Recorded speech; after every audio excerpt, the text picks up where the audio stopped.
That's vSHOTT with 2 T's. That's right. Stands for Virtual Shooting Hunting Outdoors Tactical Tele-Event. That's us. So you're here at the Night Goggles Takeover, and you guessed it, we're going to be talking about hunting, especially predator hunting, varmint hunting, hog hunting, anything that you like to hunt, we want to discuss with you. So jump onto our Facebook page, jump onto TNVC's Facebook page, on Vimeo, wherever it's convenient for you to watch us tonight, and join in the conversation. This is what it's all about. We're going to cover all sorts of different things tonight. We're going to talk about gear, we're going to talk about tips and tricks and tactics, and we're going to swap some stories, and you're going to learn about some new products too that might help you be more successful in the field. So I'm Tom Austin, director at Night Goggles. A little background on me: I started hunting probably 7 or 8 years old. My dad was an old predator caller. He put himself through college killing coyotes and selling furs. And I remember as a kid walking down in our unfinished basement, which was just lined with coyote hides and bobcat hides and things of that nature. And Dad bought his first truck with his fur check. He, believe it or not, he put himself through school, hunting coyotes on the weekends with a buddy. And when I was old enough to take me along, I was like, what is this and how does it work? And I remember my dad pulled out an old hand call and he wah, wah, wah. And I was like, what the crap is that? It sounded like a baby crying. And that rabbit distress, sure enough, a coyote comes bounding over the hill, turns broadside in front of me, and I shot it with my grandpa's lever action 30-30 at like 50 yards, and I was hooked. So it's been a long time ago, 35 plus years ago, and I'm still hooked to this day. I love hunting coyotes, and I get an opportunity to take out some really cool gear and go do this at night now, which Dad used an old spotlight, Isn't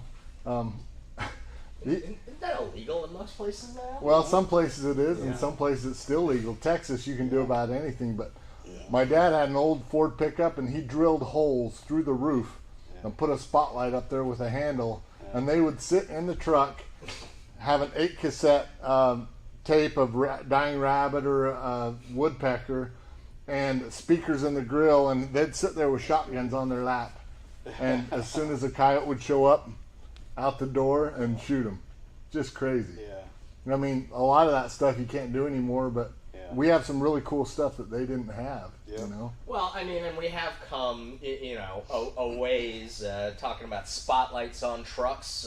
We're coming to you presenting vSHOTT tonight from the Light Force USA HQ in Pooler, Georgia, just outside of Savannah. Yep. So you don't have to drill holes in your truck anymore to get spotlights. No, you don't. To get spotlights, Light Force has got all of your lighting needs. Yeah. So we'll do a quick introduction with Will and Augie here, and then we're going to roll some footage for you, some interesting stuff that I filmed earlier in the week, and we'll go to that point. Will, go ahead. Tell us about yourself. So grew up, with guns and everything else, just like most of you guys watching this thing. And, I'm not as big of a hunter as Tom is. I mean, most of my stuff's been like, some coyotes in Nevada, rabbit busting, stuff like that, varmint, shooting those things because it's just fun and they're just a pain in the ass. I'll kill that shit anytime I can. And then it's a bit different. I mean, my perspective on it is I live out, fairly remotely, so I use my night vision like a lot of these customers I've talked to, which is pretty cool, where these guys aren't necessarily, hunting sometimes, but they're outside, they want to check on animals, maybe keep an eye on their property, they got livestock, chickens, rabbits, stuff like that. And at some point, they're going to end up hunting stuff because you're going to have predators coming around messing with their stuff, and at some point, they're going to end up getting it.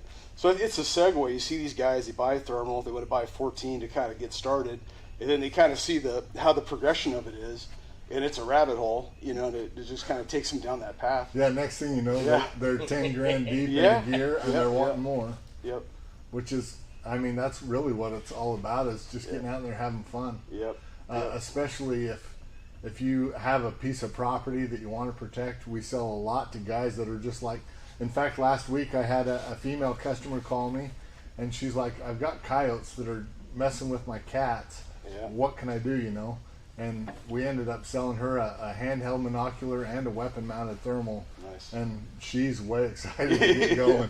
That's awesome. You know? That's good So stuff. Will works for the Night Goggles sister company, TNVC, and he's a product specialist, and he does a lot with sales. But Will's very knowledgeable. If you call the TNVC main line, you'll probably get Will at some point. There's a good chance of it. Yeah. And Augie Kim. I'm Augie Kim. I am the Vice President of TNVC, Tactical Night Vision Company. I am not, like Will, I am not quite the accomplished hunter that Tom is actually the only hog I've ever killed, I killed with an M1 Abrams tank. Oh, so that'll work. It's a good story. It's a good story. But I have, where I live in South Carolina, I've shot a good number of armadillos and possums and stuff, kind of pest animals around my property, and others, or just while I'm out, doing product testing every now and again. People have called me and asked me, can you see an armadillo with thermal? Yeah. And the answer is yes, absolutely. Believe it or not, they glow. Yeah. Like, they show up really well. Yeah. Lots of heat in an armadillo. But you can see them real well with an E-Cody. So just to circle back around, I mean, one thing that people forget too is, like, in some states, you can't hunt with the stuff, and so having thermal, like we were saying, it's not, even if you can't kill stuff with it, like you'll find a use for it, especially if you live out anywhere where you have animals coming around. So yeah, yep. And you can always go to a different state. So yeah, and in keeping along those lines, over the years I've really streamlined my gear, and earlier this week I went around my truck and just kind of showed off some of the cool things that I use, and we'll go ahead and go to that video now. Don't go anywhere. Grab a drink, come sit down with us, throw a marshmallow over the fire, and let's chat. Here you go, Tom.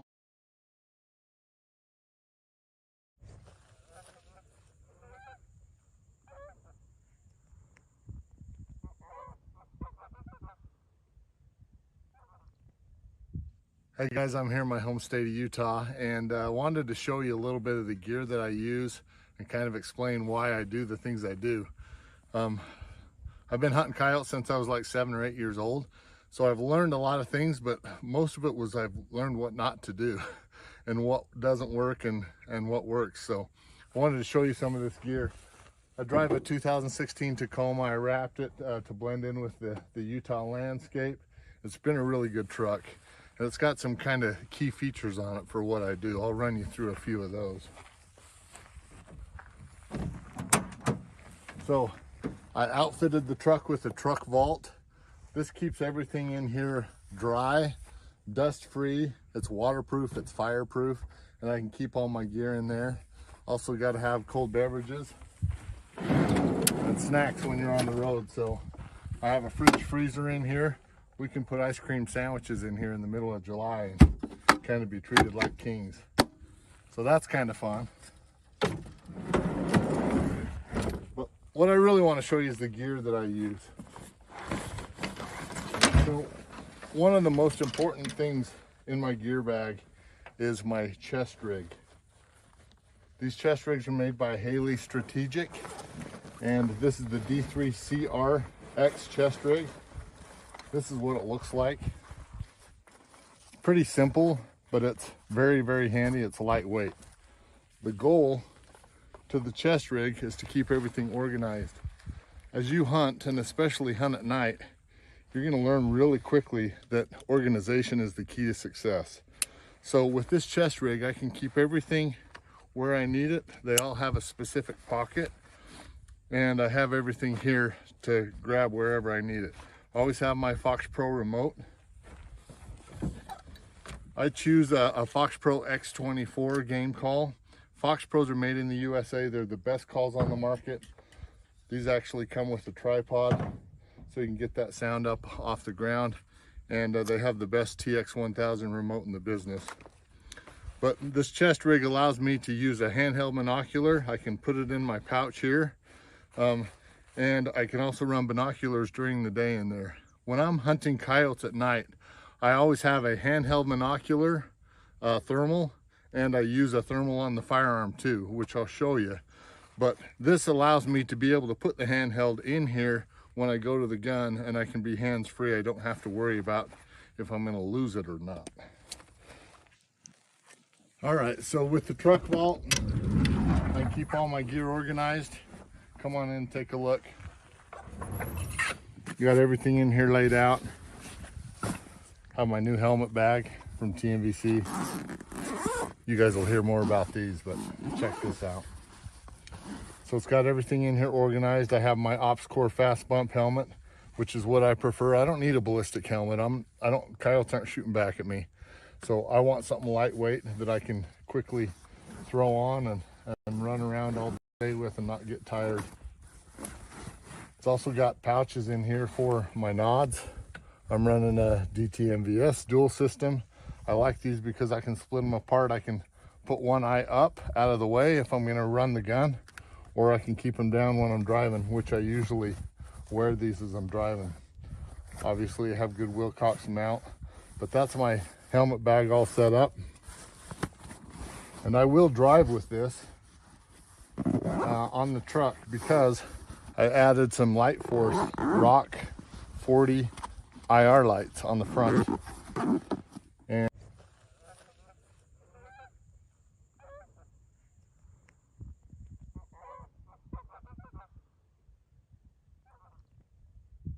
hey guys, I'm here in my home state of Utah, and wanted to show you a little bit of the gear that I use and kind of explain why I do the things I do.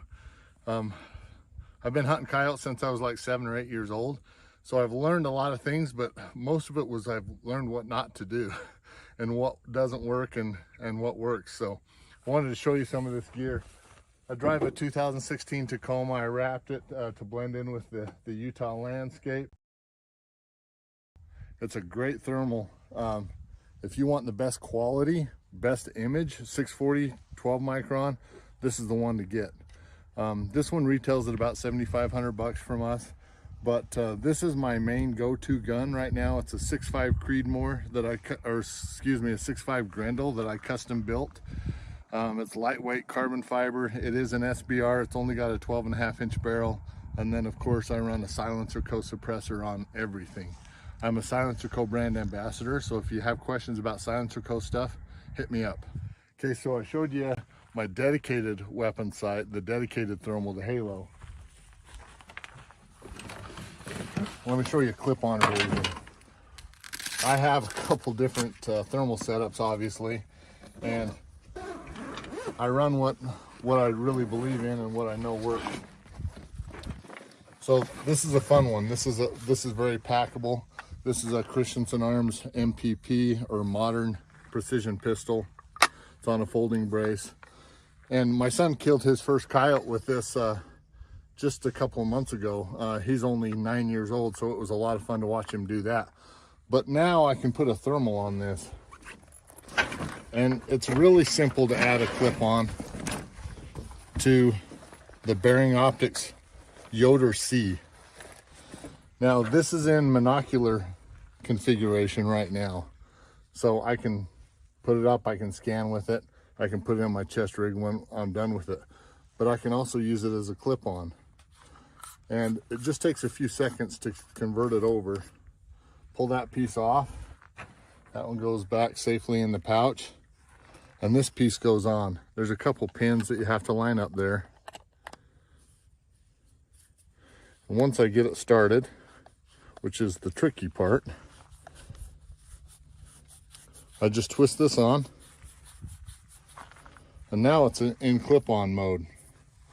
And all I have to do is slide it onto the front of the scope, onto the objective, throw the lever on it. Now I have a thermal clip-on my daytime optic.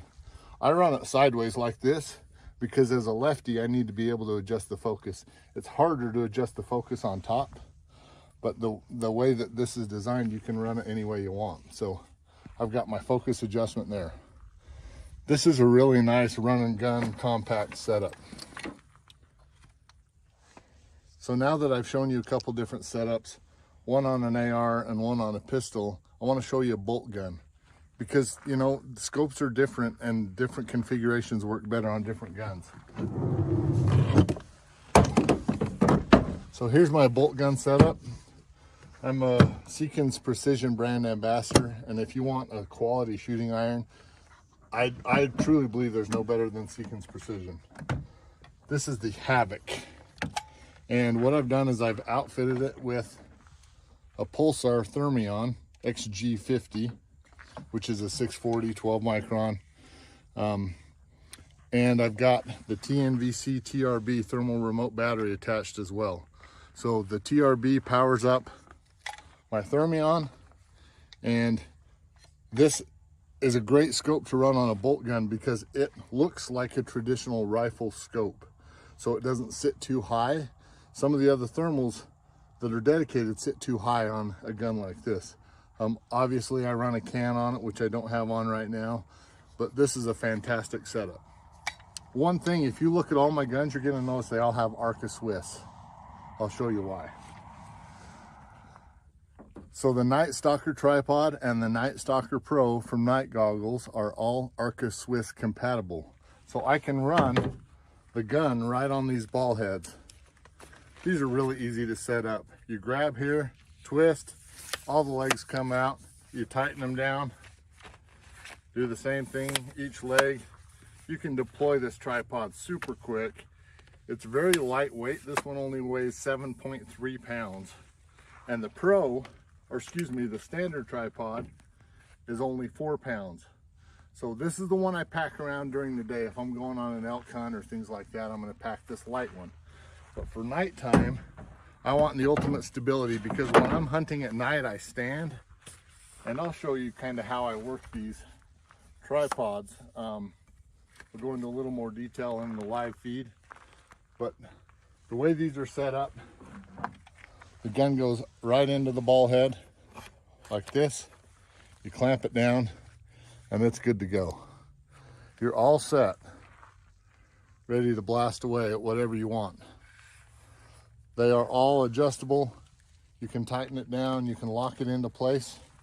You can put enough tension on it that it will move slowly, or you can put a lot of tension on it so that it won't move at all.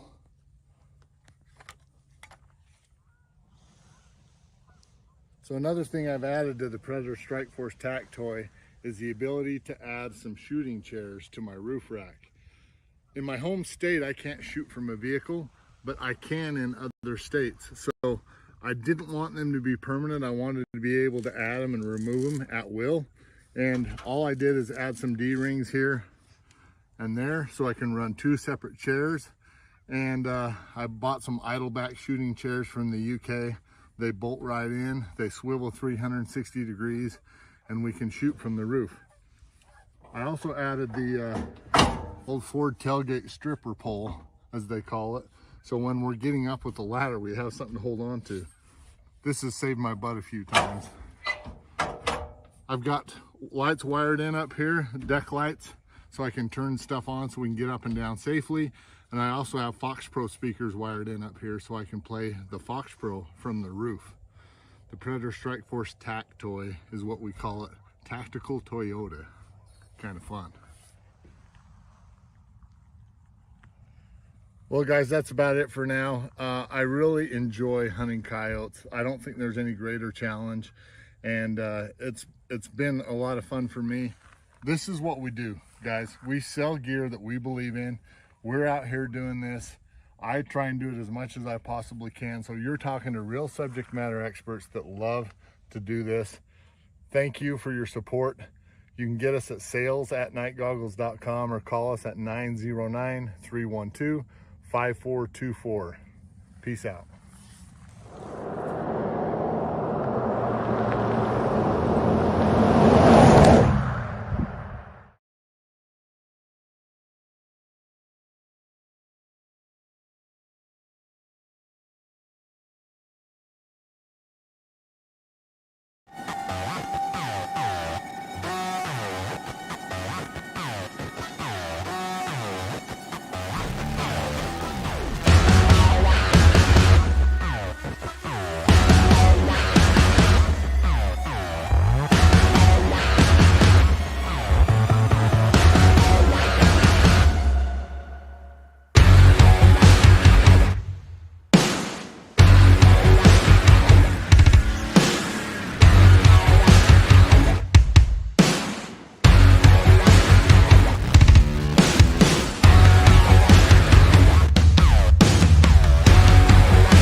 If that video doesn't excite you, folks, there's no help for you. I can't help you. It gets my blood pumping. I love that stuff. While we were on the break there, we had some questions come in we want to address real quick. Somebody asked if there's still support for the SWR radius. In the video that I showed of my Carbon AR, I had a laser rangefinder attached to the side, and that's the SWR, or Silencer Co. radius. And it's a remote rangefinder essentially that has a little display on the back, so I can fire a laser and see how far my target is, which is, at night, depth perception is tricky through thermal, and it's really hard to judge distance, especially on a critter that stands, 12 to 14 inches at the shoulder at 300-400 yards. I mean, most people think they're a lot better at range estimation, just in general, anyways, Exactly, than they are. yeah. So, And at night you're a lot worse than you think you are. But the answer to that is no. There is no support still for that system. But believe it or not, you can still find those systems online.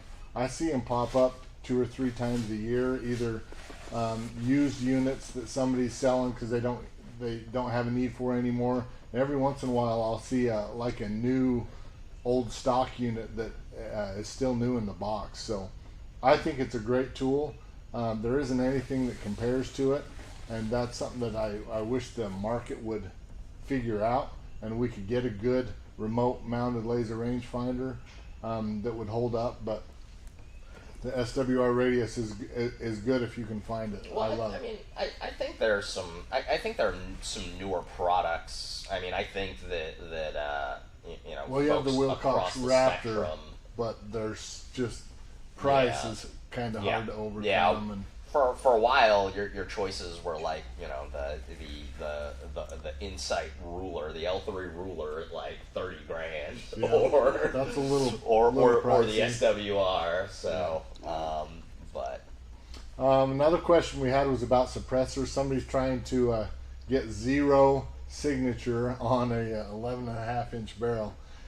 Guys, that's a tall order. I don't know if this is a hunting question or a tactical question, but I am a Silencer Co. brand ambassador, and they make a bunch of different cans. The thing I like about Silencer Co. cans is a lot of them are modular, especially their new Omega 36M and the Omega 46M. You can add baffles to it to make it quieter, but all the end caps are adjustable, and you can take off the end cap and put something else on it, and they make stuff specifically to suppress flash. yeah, So like the flash suppressor. yeah, so tabs. look at those. They reduce recoil, and obviously they reduce the audible report of the firearm. But Silencer Co. has some really good stuff. Their website, silencerco.com. If you have any specific questions about Silencer Co. stuff, hit me up on social media. I'm happy to answer your questions. Speaking of questions, Yeah, so like Tom pointed out, we are seeing the questions coming in. This vSHOTT presentation that we've got going on, where it's streaming on on like Tom said, it's on Facebook, it's on both the TMVC and NGI websites. So we're streaming in a couple of places, and we know that you guys, are watching from multiple different places. So as you guys type into the questions, we got folks that are monitoring all of the different streams and watching those questions come on in, and that's why so I'm not sitting here texting and live on the air. My phone's up here so that we can get the questions from the production crew. So if you're asking yourself where we're randomly finding questions or thinking that we're making up questions because we don't want to answer your question or something like that, please understand that that's not the case. Obviously, it's going to be difficult to get to every single question that we get, but we are trying our best as those come in. Obviously, because you've got to type it in, our production crew's got to see it. It's got to get sent to us and get in the queue. There might be a little bit of a lag between those questions. So if you're asking about something that's like on the screen immediately when you ask that question, please clarify what you mean. Be specific. When you're talking about that. It does help a lot. Because it could be like another 5-10 minutes before we get around to that question. Yeah, a prime example of that, during the video break, somebody asked what the recoil rating is on that. And we don't know what that is. We'd love to answer the question, but we don't know what specific product they were referring to. So if you can, rephrase the question or ask what the recoil rating is on the Pulsar Thermion, for example, then we can help you. Or if you don't know what it's called, or just say where you saw it. And we know what the content is, you know. And we may have to get back to you. Yeah. Yeah. In fact, questions, I just had one pop up. All right. This is an interesting question. Keeping my eyes out for Night Goggles website for the DT-NVS Gen 3 thin-filmed white phosphor commercial tubes. Are they sold out for good, or will they eventually be available? So, as a matter of fact, let me please take this opportunity to remind you guys that while you do not have to be signed up and registered to watch our vSHOTT presentation, it does certainly help. So if you go to our websites, if you go to tnvc.com/vSHOTT, VSHOTT with 2 T's, there's actually a sign-up prompt that you can sign up and register, and that not only enters you for all of the giveaways and all of the, for all of the great gear, but there are some exclusive deals, discount codes, and some other perks of being registered. So again, you don't have to be registered to watch. Anyone can watch. But if you want to take advantage of some of those special offers, you do have to be registered. Now with that, we have an exciting announcement for our vSHOTT subscribers and for folks who are registered to vSHOTT. Question was asked about the DT-NVS XLS systems. So they're called the XLS systems because they use an Elbit Systems of America thin-filmed white phosphor XLSH tube, which is a commercial grade tube, but some of them, just absolutely, they're nice. Commercial spec, we call them, because, for one reason or another, they didn't meet the full mil specs, and so in some ways, you could call them fallout tubes, but the performance on some of these, while the minimums are low, they're real. Some of them are real screamers. I think it's one of the best values currently available on the night vision market. So unfortunately, we don't really have an update on when we are going to have more of the DT-NVS left or available to order. But we are happy to announce that the PVS-14, the Night Goggles PVS-14 XLS systems are available now on TNVC. vSHOTT subscribers should be receiving an email very soon with an exclusive link. The link will only be available to vSHOTT subscribers to order NGI PVS-14 XLS systems. Those XLS systems, we've got quite a few of them currently in stock. We will be taking some pre-orders once the initial stock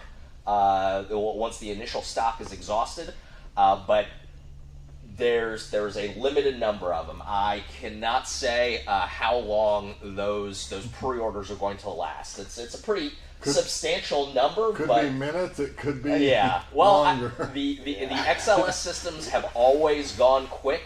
It is $25.95. That's $2,095 for the XLS8 for the XLS PVS-14, the Night Goggles PVS-14 XLS.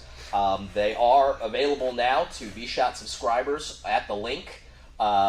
In stock units, there will be some processing time, so don't go and order it tonight and hit overnight shipping thinking that you're going to get it tomorrow. Right. I'm sorry to say that we're good, but we're not that good. That's not going to happen. But units are in stock, and we are getting them ready to ship. And then we will be taking a small number of pre-orders for the XLS systems. Awesome. That's a freaking great Yeah. price. And you know, like Augie was saying, I mean, you know, when we try to recommend it to you guys to sign up, it's like we're not, you know, just trying to, you know, get your guys' information in there. Obviously, you know, we're going to send you information because you signed up, but it's legitimately because we're going to have these special offers that you guys get first shot at. And same thing, like they were saying, we have a limited number of them. And so eventually it's going to come up on the public site where anybody could go on there, but you guys are going to get first dibs at it. So Yeah, we sign want to up. give our loyal customers and our followers an opportunity to have the products that are difficult to come by, and that's always been one of them. The Elbit XLSH tubes are not something we get very often, so we kind of have to stockpile them a little bit to get enough to build systems, and then we notify you and send them out. But they're always our best seller. As far as night vision, at night goggles, analog night vision, they're our best seller. Yep. And they just, people love them. Well, I mean, and so like I said, I mean, I honestly think that the XLS systems are probably the best value, you know, that we offer. Like I said, it's the Elbit Systems of America XLSH tube is you know a commercial a ComSpec tube as we refer to it. Elbit Systems of America does also make premium mil-spec, high-quality tubes. You know, they make fantastic image intensifiers that are used in, you know, the DoD-issued AN PVS 31 Delta. They have you know, they won a contract for one of the ENVG-B variants. That's the Enhanced Night Vision Goggle Binocular. So it's those fusion goggles that you know have been getting a lot of press recently for the big army. So the point is, you know, Elbit Systems America, ESA, Elbit, they make some fantastic tubes in general, but they the XLSH systems again, they have lower minimums than minimum specifications than some people are perhaps used to seeing for modern Gen 3 tubes. But with anything else, you know, it's to a certain extent it's a standard distribution curve where, you know, you're going to have a small number at the very low end, a small number at the very high end. And the vast majority, you know, on that curve is going to fall somewhere in the middle there.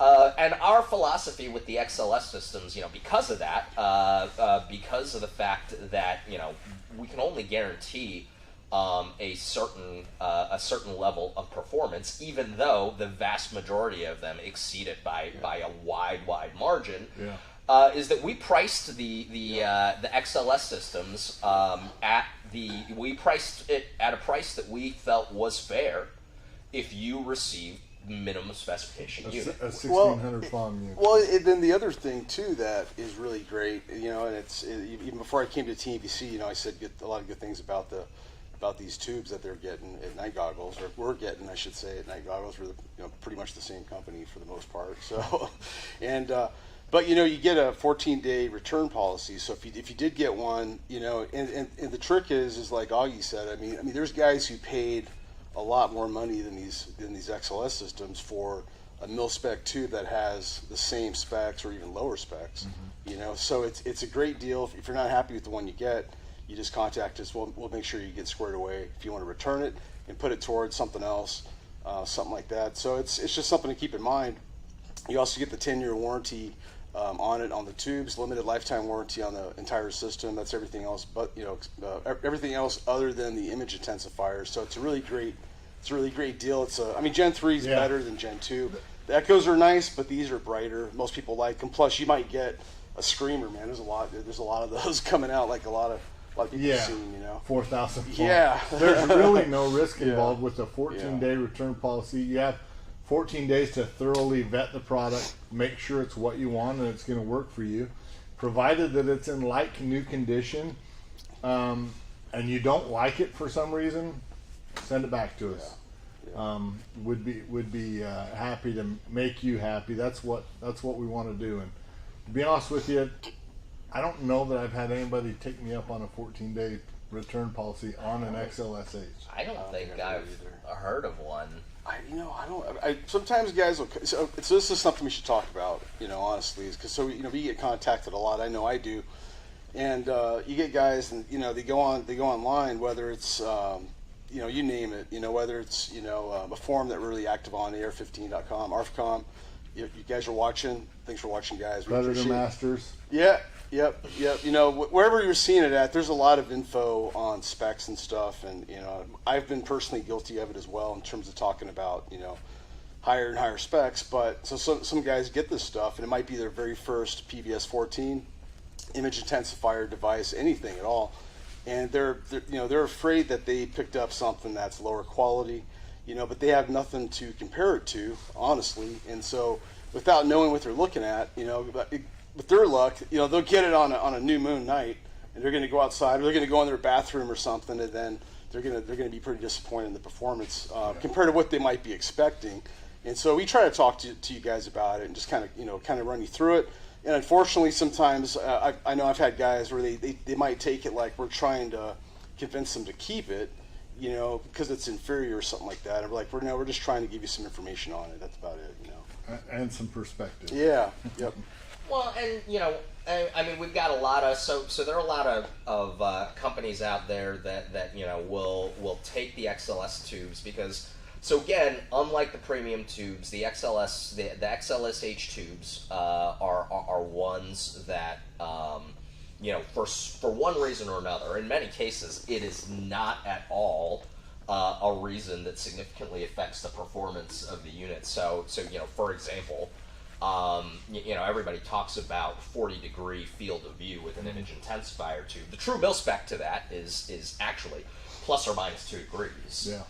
So a 38-degree field of view or a 42-degree field of view is still within the mil spec. But if you have a tube that's 42.1 degrees, that falls out of the mil spec. And because of that. They are available to us at a slightly lower cost than a mil spec image intensifier tube, and so a lot of companies will buy the XLS tubes and they'll kind of sort through them and charge more for a better tube. Yeah, and put different prices on the different tubes. On the different tubes or the different units that they're building with those tubes, which is, it's a way. Different vendors cater to, different vendors, different dealers cater to different types of customers that have different types of priorities. Yeah. And so there's nothing necessarily wrong with that, but for us, ultimately, just when you talk about the volume of image intensifier tubes that we have coming in, let's be honest, we run a business, so not only are we concerned about the, are we concerned about selling these units and stuff like that, but I mean, we've got to do things like forecasting, we've got to do things like budgeting and stuff like that, and it's much easier to say, okay, I spent this much on, to get this product, and I expect to make this much on this product, and the only way that you can really do that, even with something as individual as an image intensifier tube, is to charge a flat price for that. And with our TNB systems and with a lot of systems, we do offer a free hand select. Unfortunately, we're not able with the XLS systems because of the way because of the fact that we only get a few of them at any given time, so it's a little bit more difficult to kind of sort through them in the same kind of way. And that's just also a lot of man hours that go into doing all of that sorting. Again, like Tom says, sometimes we'll have to bank them. We'll have to bank several shipments in order to get sufficient volume. So that's why we don't offer hand select. We don't let you pick the specs and everything like that. But again, the thing that I would point out and emphasize is that at the price that we have put on them, the determination that we made is what's the fair price for the lowest spec tube in the batch. Yeah. You know, what's so if you got the absolute worst unit that we have with you know the lowest performance specs, You didn't overpay. what's the fair price for it? It's still a great value. And so, you know, no matter what, at least in our opinion, you're getting a good deal. Some people are going to get lucky, and they're just going to get a screaming fantastic deal. Yeah. And you know, kudos to you. But again, to us, you know, night vision is expensive. You know, a lot of people might say that you know $25.95, you know almost $2,600 is not an entry level price, is not an affordable unit. But when you're talking about Gen 3 analog night vision, you know that is for a brand new system covered by NGI and TNBC's lifetime limited warranty. Yeah. That's a pretty good price for that kind of system. Yeah. So now that we've talked about night vision, I'd really like to talk about night vision versus thermal pros and cons, right? If you're a hunter, what are you going to buy, and why are you going to buy one over the other, and what are the advantages, disadvantages to one over the other? So just real quick, off the top of my head, night vision is great for PID. You know what you're looking at. You can tell the difference between the neighbor's blue heeler and a coyote at distance. Fantastic for PID. One of the cons is things can hide from it, you know. Coyote broadside without IR light in some brush may disappear, may blend in. You know, coyotes blend in really well during the day. And they blend in really well at night, even with night vision. So that's one of the cons to it. Which is one of the pros to thermal hunting, you know. Animals can't really hide from thermal unless there's obviously a solid slate object in front of them or between you and the animal, but even through some thicker type of brush or terrain, you can still see them. If the animal's hiding from you on thermal, that's the predator, and it's hunting you. Exactly. It's a predator. No, I mean it's important stuff to go through, you know, and it's difficult sometimes with some customers because it's their first device, you know, and they're trying to figure out what to get, and it's hard to make recommendations because, you know, a lot of times, you know, guys really want to be told like, hey, this is exactly what you want to buy, but we have to ask them a lot of questions and really give them options. You know, I myself, I never like giving somebody just one option. It's like, hey, these are the different tools that are available to you based on this type of use, and then you decide what you're going to do based on that information. So I have a prime example of that. For one example, night vision is great for looking through glass, where thermal, you can't see through glass. I had a customer call me recently, and he's like, I like to get in my side-by-side, and I like to drive out to the feedlot and look for coyotes in my cattle, and if they're there, I want to shoot them. And I had to say, well, does your side-by-side have a windshield or a cab on it? Yeah. Which it did. Yeah. So I said, well, you're not going to be able to use thermal inside the vehicle because you're not going to be able to see out. Yeah. So we ended up selling him a night vision device, and he put a laser on it for shooting coyotes. Yeah. Whereas somebody who doesn't need to look through glass might be able to use thermal. Yeah. There's a lot of different things you need to consider when you're going to buy thermal or night vision, which is why we're here to help. If you call the Night Goggles hotline, you're going to talk to a subject matter expert on tech support that actually knows what they're talking about, whether it's myself or Corey, and you're gonna be able to tell us, you know, what it is that you're looking for, and we'll be able to help you out. Somebody asked the question, you know, what would you recommend for a first thermal unit? And it really depends. Are you just going to use it as a handheld binocular, or are you going to hunt with it, or do you want something that does both? The Bearing Optics line that we sell is our top selling thermal optics, and there's a good reason for that. They've got an awesome 4-year warranty. Their prices are phenomenal. They have really good crystal clear images, and they're relatively inexpensive.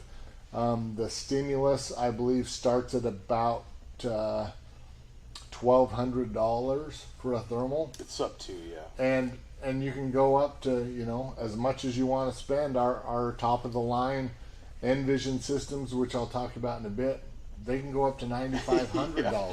depending on You know, and what you get. And that's just it. You know, sometimes, you know, if you hear us ask you like, what's your budget? You know, I know a lot of guys. It's like, it sounds like a car dealership guy. He's trying to like figure out what to sell you based on how much you could spend, and it's like, that's not it. But it gives us an idea, because if we say what's your budget, and you say $1,000 or $500, well, we know right away like kind of where to get started with you. For sure. It's not because we're trying to, you know, squeeze all your We're money. not trying to out of you, upsell you or anything like that. We're just trying to figure out what it actually is. I mean, you know, it's always the questions that we get, and say like, I want binocular night vision and a clip-on thermal. I have $1,500 to spend. Yeah, And it's just like, a little difficult. yeah, it might be a little tough to help you with that. But, I mean, you know, it's a question that we get asked a lot, you know, even at TNVC and even for more of the tactical kinetic applications, you know, that always gets asked, like what's better, night vision or thermal? So whether you're talking about hunting, whether you're talking about, you know, kinetic applications and tactical applications, I mean, one of the things that we've always said is that the best approach is some sort of hybrid approach. They both technologies have their pros and cons.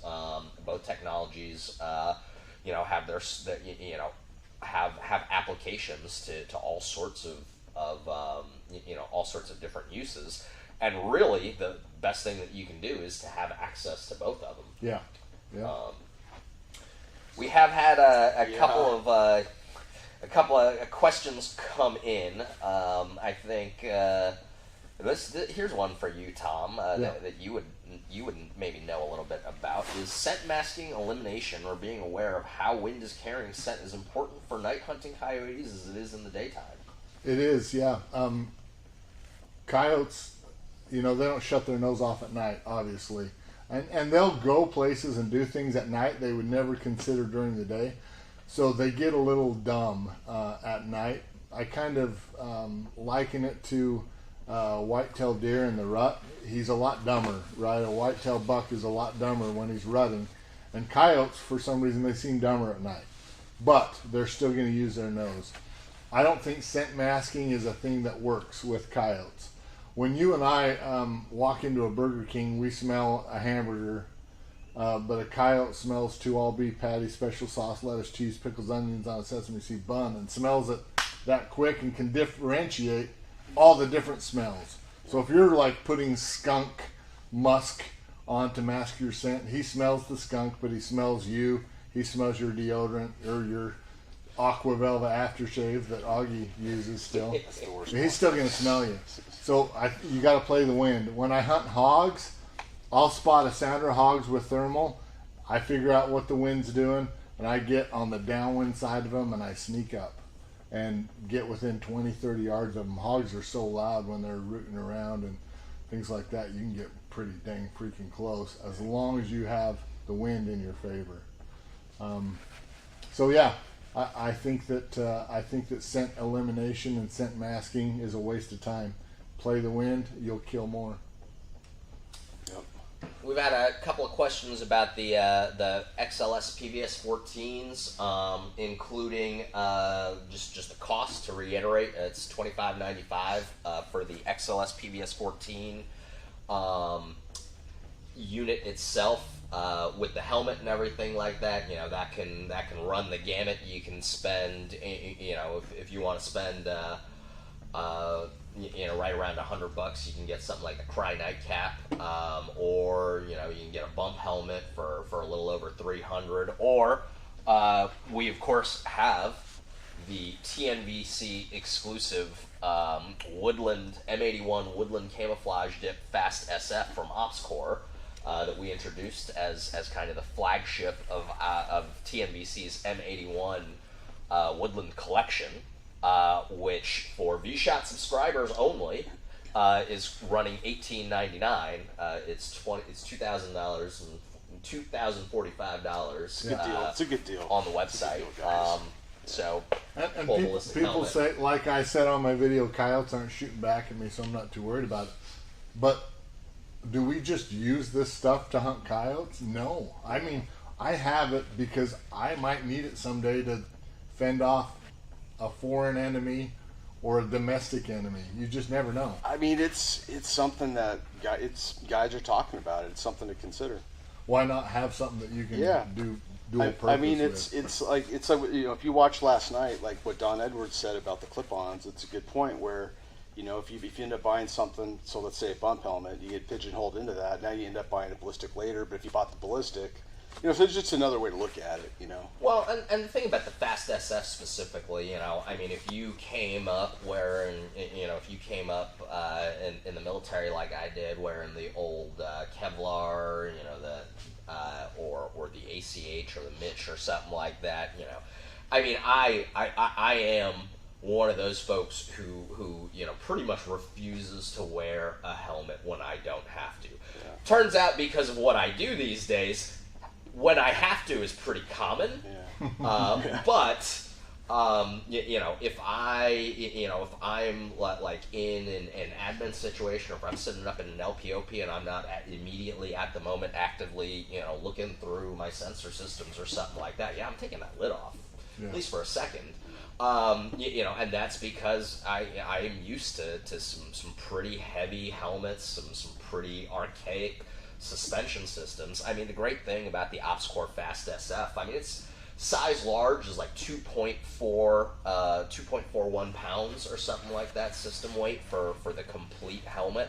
Obviously not including the night vision device and the accessories and stuff like that, but that's pretty light for a ballistic helmet that's also going to protect you from the vast majority of common handgun threats, from explosive fragmentation, and so I've got some bump helmets, I've got some carbon fiber helmets, but in a lot of ways, if you have a need, or if you think, even if you want it just in case, I mean, I don't really necessarily, especially like I said with something as lightweight as the Fast SF, I don't really see it as a necessity to have. I mean, like a Fast SF carbon composite. Yeah, it's a great helmet. Super lightweight. Yeah. But I mean, so's the Fast SF.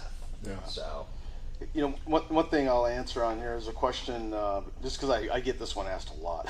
So it says, if I order tonight, could I get 2 of those, XLS devices with similar specs, for reasons? We know what those reasons are. The best thing you could do if you order 2 at the same time is just put in the order notes, explain what you're doing, like, hey, if you can you try to match these as best as possible? We can't pick specs. Yeah, we can't pick specs for you, let you pick them, but we could try to match them for you. We're not complete assholes. Yeah. There's an amount that we can guarantee, and we'll be upfront about what we can or cannot guarantee. Yeah. But we're not assholes. If you put it in there that you are planning to bridge these units, and you would like for these units to be as close as possible in order for you to do so, we will try our very best to meet that. Now, that doesn't mean to send our customer service staff, terrible emails about how terrible they are because you didn't, because like your EBIs were too many points off or something like that, or too many fractions of points off, really. But we will try to match those specs. Now, one thing that I do want to mention on that, though, with the relaunch of the PVS-14 XLS systems, is that because of the demand for these systems, in-stock units are going to be limit 1 per customer until we run out of the in-stock units. If you want to buy multiple units in the pre-order, once we've gone through the in-stock units, you are more than welcome to do so. But because we want to be fair, we want to give everyone an opportunity, because Have your girlfriend buy one. I didn't say that. At the end of the day, you know, the NGI PVS-14 XLS system is meant to be, you know, for a lot of people, it is their entry-level system, and we mean that when we say entry-level. This is supposed to be your opportunity to get into high-quality Generation 3 night vision devices without having to spend, without having to spend too much money. So we want to make it fair. We want to give as many people the opportunity to enter the market as possible, and part of that involves limiting it to one per customer, at least, like I said, for the in-stock units, because at the end of the day, you know, if you go in and you put in 2 units or 3 units because, you know, you want a whole bunch of spare units because it's a good value, and I agree that it's a great value. We're going to sell them. As it happens. You know, that might be, you might be taking from somebody who this is going to be their first night vision device, or they might be a law enforcement officer that's hoping to get a good deal on a Gen 3 unit that they can use on duty. And so that's why it's limit 1 per customer. Will mentioned girlfriends, and I think we got a question from my girlfriend, actually. Oh, yeah? Leandra asked, can you see farts with thermal in the air? Leandra, we've been over this. We've tried, I mean, you tried it, and I could not see your farts with the thermal. You know, your fart is going to be the same body temperature as you, 98 point whatever degrees, and we haven't been able to make it work. So I know, honey, you're interested in this, but I don't know what else to tell you. Thank you for being such a good sport, Leandra. Somebody asked, can animals that we like to hunt, hogs, deer, coyotes, see IR lasers? That's a good question. Actually, don't go try this on your pet. You may turn your pet into a pirate. If you shine your laser around to see if your cat will chase it, he may go blind. I've never had an animal react adversely to an IR laser. In my experience, I don't believe they can. If they do, it doesn't bother them. Yeah, I mean, this is one of those questions that, like, if you ask this question on, like, AR15.com or, like Sniper's Hide or any of these, like, websites or on Facebook, I mean, you, just pages upon pages, I guess you could call it bites upon bites of people arguing with one another about, you know, whether or not animals can or cannot see near IR. You know, of that, what I have seen, or the conclusion that I've ultimately drawn, the science says that they should not be able to. Right. A lot of people, and I've said I am not, I am not an accomplished. I'm not what I would refer to as an accomplished hunter. So other people have seen things that make them feel very strongly that they can sense something. Then you'll have other people that want to argue. It's like, well, they might be seeing that little bit of visible signature, which, you know, any near IR device is probably going to have a little bit of visible signature, you know, slight amount of radiation that bleeds into the red spectrum. It could be, you know, you made a noise that you didn't realize, or you produced a scent or a smell that you didn't realize, and this. People will argue about this on the internet for days.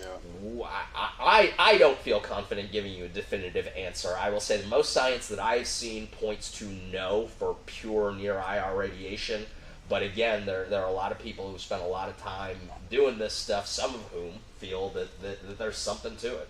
I mean, I think the consensus among, you know, a lot of guys that have a lot of time on it is going to be like LED illuminators and IR. You know, especially if the animal's coming towards you and you turn it on and they see something, I mean, that may be enough to spook them off. And then this goes back to the thermal thing. You know, the thermal scope or any thermal device, you know, it's a truly passive, you know, piece of technology. Passive meaning you're not projecting any infrared light out like you do with night vision. That's another thing as well. It goes beyond, you know, even animals. I mean, I talked to a lot of guys, and, you know, they're preparing for SHTF and all that, and same thing, man. If you're really concerned about that type of a thing, then you don't want to be sending out any IR in a thermal scope I mean, it has a lot of applications in that sense. Yeah. Just to go back to like, you know, I mean, what if it's somebody that has night vision sees that, well, they're for sure going to see your infrared laser, Sure. you know? Hey guys, we love the questions coming in, and we're recording them all, and we're looking at them all. There is going to be a lot of discussion going on all through the night. So let's take one last one that I saw come through, and then you know, we've been talking about some thermals. Talk about some So new let's products. talk about some new thermals. But the last question: favorite Predator movie? Oh. I mean, the original Predator it's is original. like, It's the original. you one ugly mother. You know? Yeah. How do you beat that? Jesse Ventura, you know, just slack-jawed, you know, just fucking great. Well, You gotta love Jesse Ventura, man. He's Yeah, awesome. I mean the cast of that. So I think we have consensus here. It's pretty much unanimous. It's gonna have to be the OG. Yeah. Unless we're talking about favorite Predator hunting movie, which does exist. If you guys haven't seen Wind River, it's a freaking awesome movie. It's a good with movie. Jeremy That's a Renner. good movie, man. It's a And good movie. in the opening scene, Jeremy Renner is hunting coyotes in a goat herd, and he kills a couple and then drags them out. I personally killed those 2 coyotes and provided them to the prop master for the movie because it was filmed in Utah. I got a call. And they said, "Hey, we need some dead coyotes for props. What do you got?" And I went out that next day and killed a couple and turned them in for the movie. So. Huh. Even though I was not in the movie and I didn't get any credit in the credits, those dead coyotes that Jeremy Renner drags out of Wind River. I didn't know that. That's Yeah, awesome. with That's a the great red movie. I button. really like the movie. Yeah, I Pretty didn't know fun that. stuff. Yeah. So let's talk about thermal. Okay. At Night Goggles, folks, we have a lot of different variety because there's a lot of different needs and uses for them, and like we've discussed.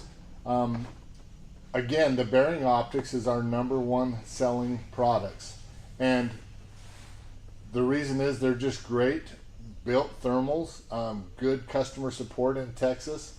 This unit right here is called the Phenom or the Phenom. It's a 640 12 micron resolution handheld monocular. It's very small, lightweight, compact, and it does pretty much anything that you need to spot game or to see, what's messing with your chickens, or to go out in the woods and find a lost buddy or whatever. There's all sorts of different uses for it. These are only $31.95 on the website. I sell a ton of these, and they're really great thermals for that price. This is a handheld monocular only. It cannot be used as a weapon sight. It's not recoil rated. Can't be mounted to a gun, but you can mount it to a tripod using a 1/4-20 a screeching on the bottom of it. But just a great thermal. A couple other products. We touched on this in my loadout video. This is the new Bearing Optics Yoder C clip-on thermal. It's in the handheld configuration right now, so I use it as a spotter, and it can be mounted to the gun. One thing I didn't mention in the video is there's 2 ways to mount it. You can use the objective mount that goes in front of an optic like I showed on the video, but you can also get a Picatinny mount and mount it to a rail. So like one of these guns I have behind me, you can mount it directly to the rail in front of your daytime optic, and it's a very solid mounting system. Put a quick detach on it like an ADM mount or something like that, and you can remove it at will. Couple other thermals I want to talk about. Actually, let's talk about budget night vision. This is a digital night vision sight by Sightmark. This is their Wraith. It is a daytime optic and a nighttime optic. Now, thermal you can use day or night, right? It doesn't see light. It doesn't matter if it's day or night or light or dark. Thermal's going to work the same. But typical analog night vision or I-squared technology shouldn't use it during the day, but digital night vision has the ability to switch back and forth. So this thermal scope here has basically got a camera sensor in it, and you can record your hunt during the day, and when it gets dark you can switch it over to night mode and keep on hunting. It does come with an infrared light that works really well, that I have removed right now because I'm testing it on a couple other night vision scopes that I have. But these retail for $5.99 on our website, and I sell a bunch of them. It's a good budget to get you started. New this year, Night Goggles is now an N-Vision full dealer. So the N-Vision thermals are the top of the line. This is the best you can get in American-made thermals, in my opinion. And this happens to be the Halo X35. It's a great thermal. It's got 640 12 micron. The best image quality that you're going to find in a thermal unit is the N-Vision with a BAE core. And I mean, the detail is just, it's hard to compare. If you've never looked through one, you'll never know what you're missing. But when your buddy shows up with one of these, you're going to be blown away. This particular one is available on the website right now. I think they're $74.99 or somewhere in there, just under $7,500. We have a few in stock, which is not something you see very often, because these are very hard to keep in stock. They come with an American Defense mount that's got a quick throw on it, so you can move it back and forth. You could use this as a handheld binocular, even though for its size it's fairly large, but these are bulletproof, essentially. They're great weapon sights, and these are a buy once, cry once type of thermal. Asterisk, that's a hyperbole. You don't actually go shooting your N-Vision. Yeah. By bulletproof, we mean that they're probably Augie proof. It's the idiomatic use. Exactly. Something else that I always have in my gear bag that I didn't cover in the video are these Fix-It Sticks tool sets. Now, this is something that I have grown to love. I didn't know how much I needed one of these until I bought one, and I use this thing all the time. These are available on the website now. These awesome little ratchets are actually torque spec ratchets, and this one's, for example, set up for 7 nanometers of torque or 65 pounds. You can basically put 65 inch-pounds. You can basically put your guns together to manufacturer specs using these kits, and you won't over tighten, say, your scope rings or things like that, which I've seen people do all the time and damage their scopes. These are so handy. See a crush scope too. Yeah, these are so handy to have in your bag. And again, they're available at nightgoggles.com. Of course, we have the XLS systems, PVS 14s. We have the Photonis Echo systems on there. If you want a good dual system, like my DTMVS that I showed you in the video, like an RMVG, get on the website, keyword search Photonis. It'll pull up the Echo systems. You can check those out. That's something that we try to keep in stock, or have a fairly good thumb on the pulse of when we're going to have those, and they're pretty regularly for sale. The XLS systems are kind of a trick or a treat, and we only get them a couple times a year. But the Photonis Echo systems are good systems. They're good price, and you can buy them now. Go on there and place an order for some of that stuff. Yeah, I mean, and so the ecosystems. Obviously, we've been talking a lot about hunting, and we've been talking a lot about Night Goggles being the sister company of TNVC, Tactical Night Vision Company. I mean, it has been said, there's probably some truth to the fact that TNVC has always been about the highest performance, and is about and it was started by and kind of oriented towards professional users. Now, that does not mean that we don't support that we don't support, and we actually very much encourage everybody, commercial market, enthusiasts and recreational users, having the equipment and having the night vision. But I mean, let's be honest, and probably some of y'all have felt this or thought this or even said this or shot us a nasty email online about it, about TNVC being a little elitist about things, that if it's not commando ready gear, that it's just absolute crap, and that is just absolutely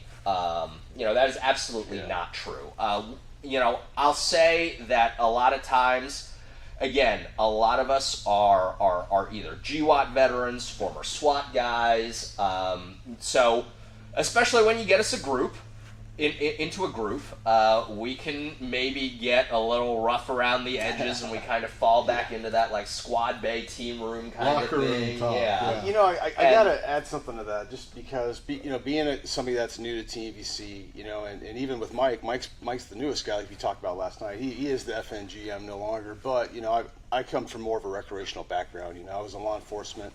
I was a patrol guy. I never ran night vision, when I was a cop. So I did all that stuff later. And so my perspective is like a lot of guys watching this right now.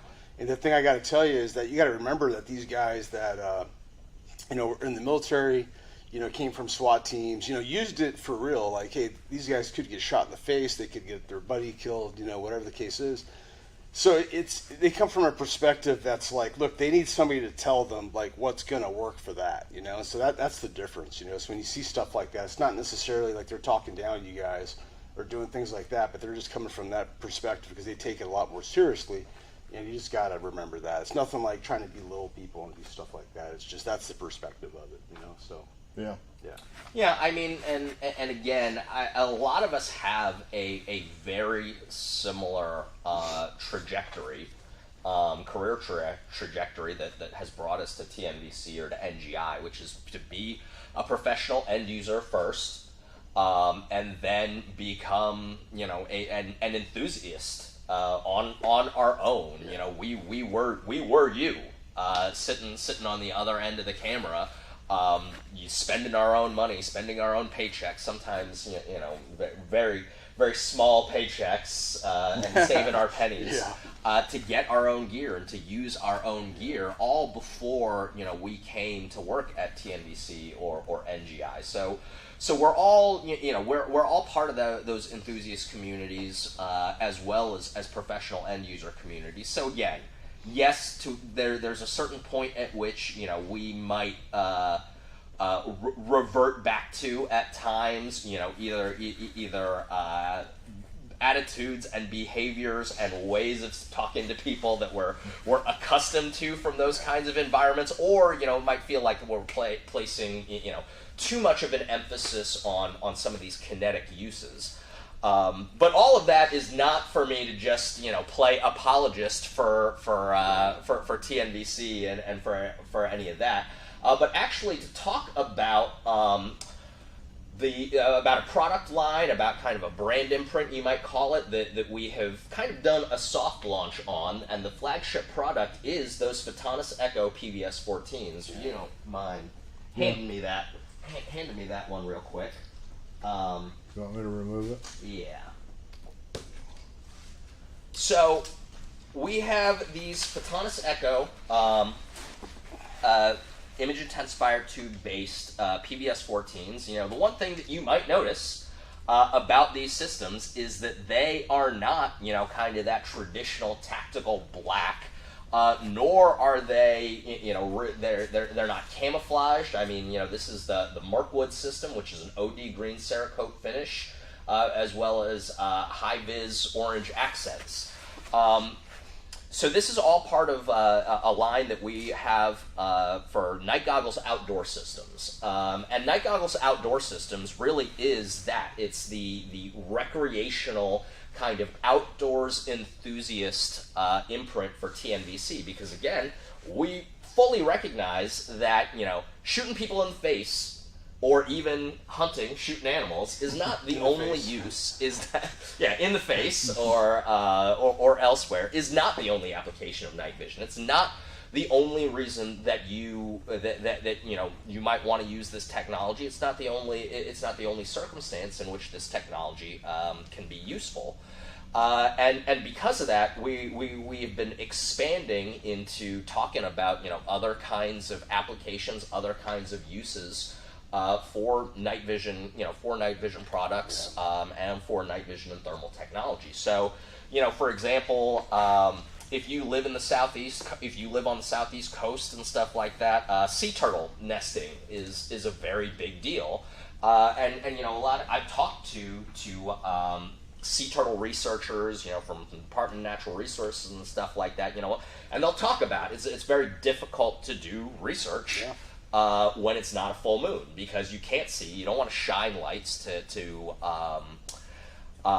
disturb the ecosystem, or if you're in the overlanding community, and you want to go out to remote sites, again, whether it's you don't want to disturb other people that may be out there doing the same thing that you are, or you don't want to disturb natural ecosystems or something like that. I mean, there's a whole range of ultimately, and again, I'm reverting to some of the language that I'm most comfortable with, but non-kinetic applications for night vision and thermal and visual augmentation systems technology. And so that's what Night Goggles Outdoor Systems is really about. It's really about those applications and products that are not, that we're not always necessarily taking products that were designed for a kinetic purpose and simply repackaging them solely for other purposes. In some cases, there's a lot of products that do work well and cross over very well. But for example, the Photonis Echo image intensifier tubes, it is a what Photonis refers to as a hybrid photocathode. That's it's not Generation 3 gallium arsenide technology, based technology, but I mean, they are still excellent image intensifier tubes. They have fantastic highlight resolution, so that means when you're pumping in IR illumination or something like that, I mean, you can get great you can get a great image through them, and it's kind of almost a little secret, even at TNVC, because they have a more narrow dynamic range. So that's the difference between the brightest of the brights and the darkest of the darks.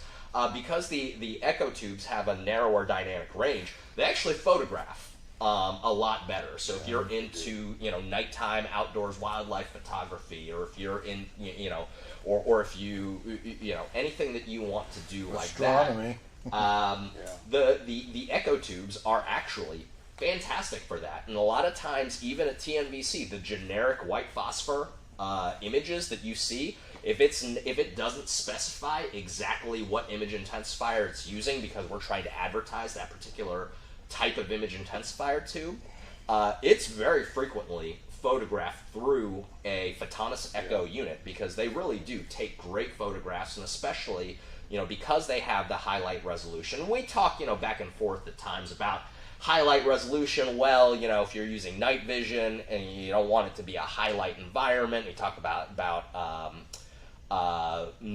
light discipline, even with near IR light sources like IR lasers and IR illuminators. But as many people have pointed out, and as we were talking about, to a certain extent, those are kinetic concerns. Those are concerns when you are trying to sneak around and shoot someone in the face, and that's just not what everybody is always doing with night vision. Right. So, Night Goggles Outdoor Systems, again, the flagship product is the NGI PBS-14 Echo, also known as the Yote Monocular.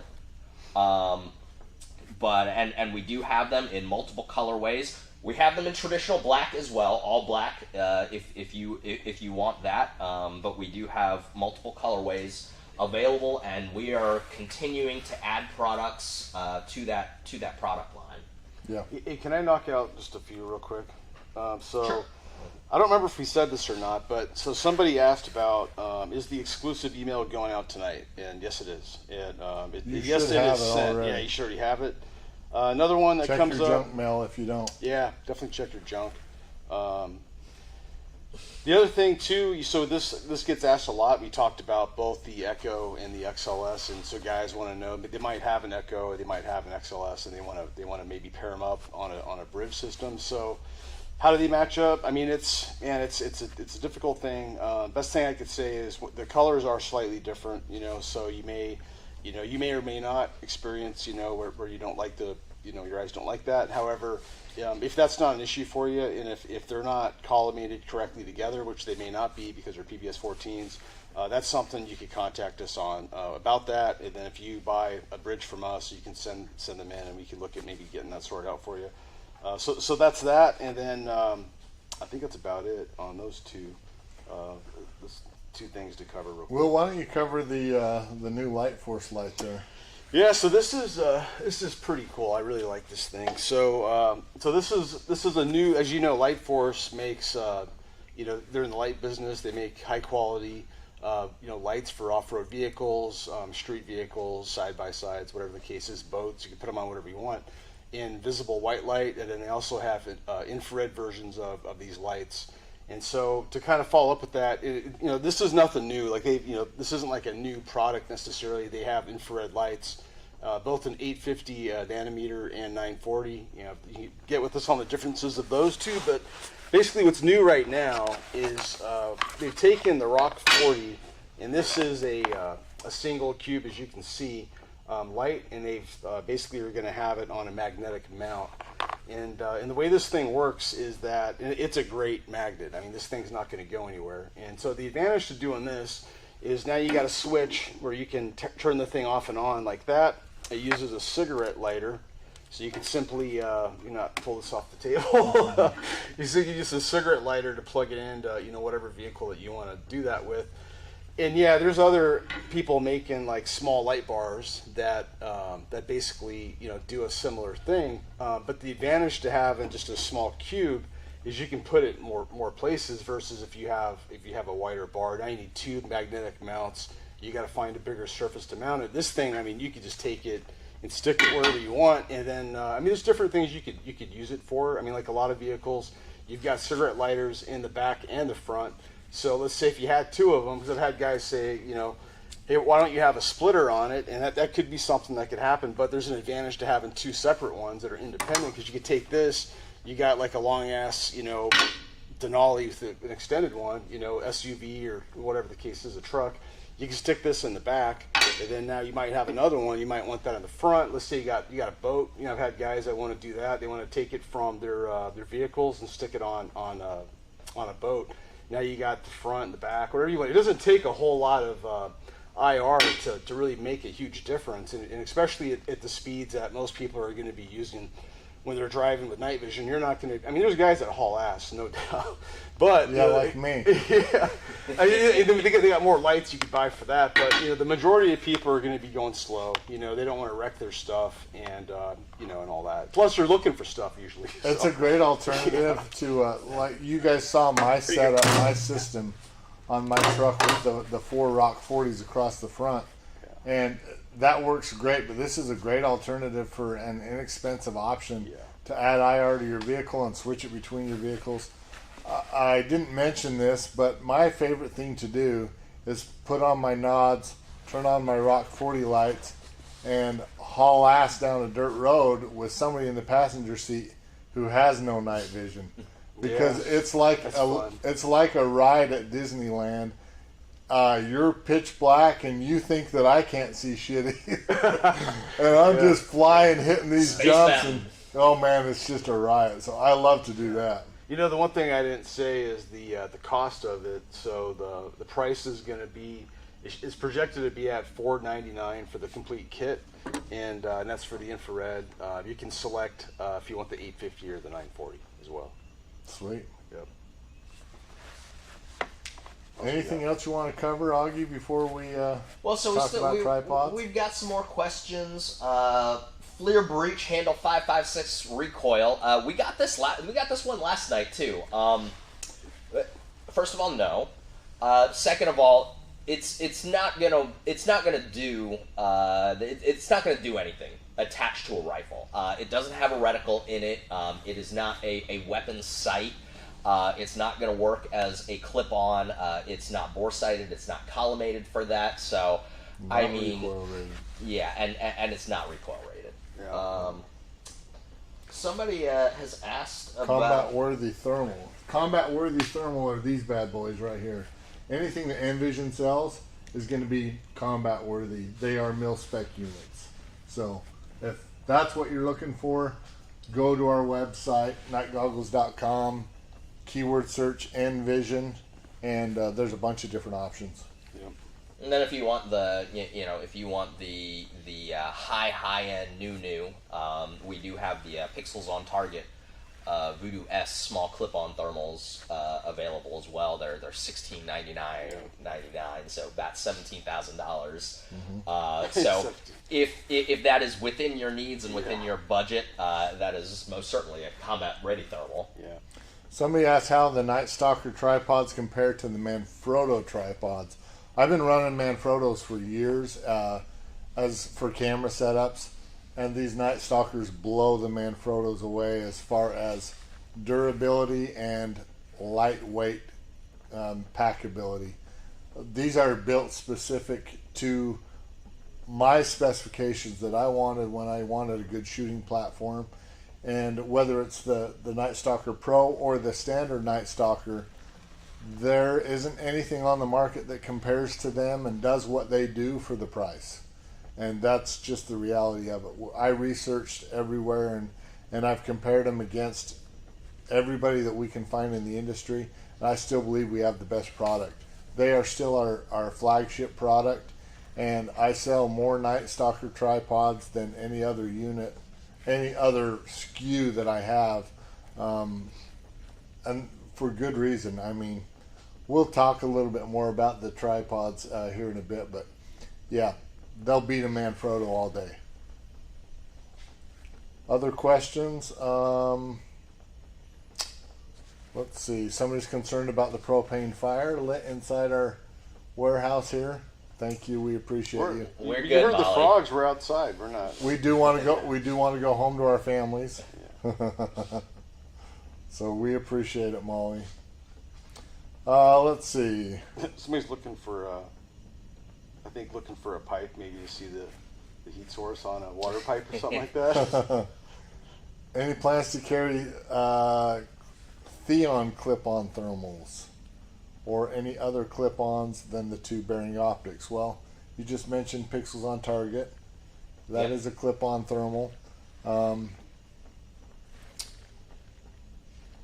I don't think Envision has anything coming down the pipe for clip-on right now. And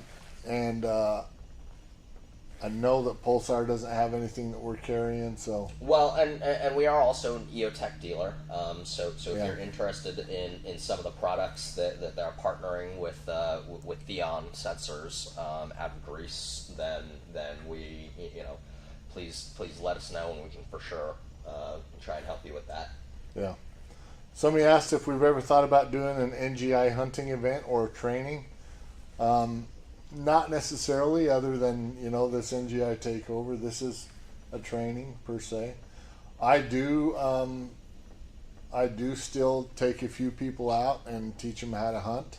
And if you buy gear from us and are in the northern Utah area during hunting season, I'd be happy to meet up with you and run you through the gear that you purchased and give you some ideas on how to use it. I'm not going to show you my honey holes or take you to my hunting spots because I've been burned before, but I'm more than happy to share my knowledge with you and help you get set up. If you have any questions, you can email me, tom@nightgoggles.com, or just call us on the main number. It's 909-312-5424, nightgoggles.com. Anything else? Before we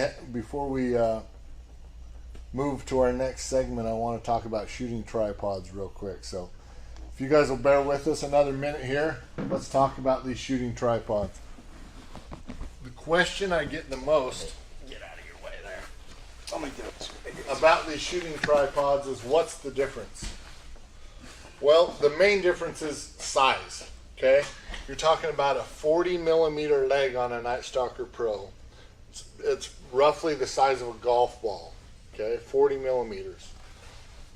The leg on the standard Night Stalker is only 28 millimeters. So this largest section on a standard Night Stalker, 28 millimeters, which is about the diameter of a quarter, and 40 millimeters, which is about the diameter of a golf ball. So it's going to be a lot sturdier, a lot more heavy duty on the Pro. These both have 10 times 10 layers of carbon fiber on them. So they're built really well, and they're going to hold up to basically anything that you need to throw at them within reason. Okay, this will support up to 44 pounds of weight.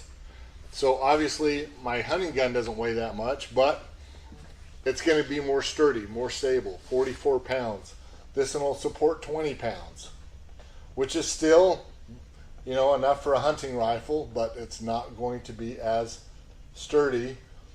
I don't use this one standing unless I have to, okay? This one you can use it in a standing position, but it's not going to be as sturdy as the Pro. This is the one that I spread out and I kneel with it. I'll shoot sitting with it. I'll shoot prone with it, okay? It's very, very lightweight. In fact, without the firearm on it, this only weighs 4 pounds. I can hold it up with one finger. Super lightweight. And it collapses down to very small, so I can put it in a backpack. I can carry it on the trail. Lately I do a lot of hunting from my motorcycle. I have one of those little Honda Groms that I put on the back of the truck. And I will actually just go out trails and hunt right from the motorcycle. This is the tripod I'm going to pack if I'm going to do that. But if I'm going to hunt at night, I'm going to stand. Okay? In the day, I'll use this one. At night, I'm going to use the Pro. Now, when I first started standing at night and shooting, I was all over the place. I couldn't get very accurate. So I've learned a couple of tricks that have helped me to be more accurate when I'm shooting from a standing position, okay? The first thing I do is, if you put your arm forward, I'm a lefty, so you may be opposite, but if you put your arm forward, you're going to feel a pocket right here, and it's kind of in the top of your shoulder near the clavicle. This pocket right here is where I want to put the point of the buttstock. So I'm going to actually put that point right here in this pocket. And when I do that, now the gun rests solidly here, and I actually have 2 points of contact on it, because I've got this point of contact and I've got this point of contact. If I stand with my feet about the same width as the tripod, which is slightly wider than my shoulders, I'm going to be a lot more stable. Okay? Hand goes on the gun. Got to be careful not to torque. When you're shooting an AR, something with a pistol grip, it's better if you don't actually wrap your thumb around it here and just keep it on the opposite side. So all I'm doing is putting my hand here and resting my hand here so that I have control over the trigger group. But other than that, I'm not going to torque the gun at all, because it will move if I put too much torque on it. So these fingers are resting slightly on the pistol grip of the gun, kind of like I'm shooting a bow. And my thumb is going to go on the opposite side, along down the gun with my trigger finger. This hand I'm going to take and I'm going to wrap it around this pole, around this leg of the tripod right here. Okay? Now the reason for that is I want to pull the tripod back in towards me slightly, and I want to put some downforce on it too. So what I'm doing here is I'm locking this elbow out on a 90-degree angle, and I'm essentially resting the gun in the pocket of my shoulder, and I'm just going to touch the trigger without any pressure on the on the pistol grip itself. Same thing if you're going to be doing, you know, a demonstration on a bolt gun. You're just not going to wrap your hand around the stock of the gun. But all this hand is doing is lightly pulling the trigger. Everything else, all your stability is going to come from your arm and your shoulder. And if you do that, you'll be a lot more accurate at night. These tripods are available on our website. The Night Stalker is back ordered right now, unfortunately, but the Pro's available now. It's around that $550 mark. It rivals a $1,500 Really Right Stuff tripod, and it really is a great value. They're strong, they're durable. This one weighs more, obviously, but it's 7.3 pounds, so it's not super heavy versus 4 pounds. And if you're going to stand, I always recommend the Pro. If you're going to be doing mostly sitting or kneeling, the standard Night Stalker should do everything you need. So that's about it for us right now. We're going to take just a little break. When we come back, you're going to be able to ask us all the questions you want. Grab a drink. We're going to have a virtual circle bar, so to speak, and I'm sure there will be some banter and some feelings hurt, but this is who we are. Thanks for tuning in. Night Goggles Takeover, vSHOTT with TNVC. We'll talk to you in a minute.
Hey!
That's it. Or Josh, you want to jump in? All right, guys, welcome back to our virtual circle bar. I hope you guys have all grabbed a nice frosty one. I would point out that we were drinking non-alcoholic beverages around the fire, but now we have kind of gone to, we've opened the cold ones. I've got a PBR here. Speak for yourself. Some are still drinking non-alcoholic beverages. I'm drinking a Diet Coke, so. Cheers. Cheers. But welcome again to our 2022 vSHOTT. As you can see, we've got the whole team back from outside from the fire. I'd like to introduce Chris Sizelove, the Director of Training for Blue Force Gear, who's also joining us tonight for vSHOTT.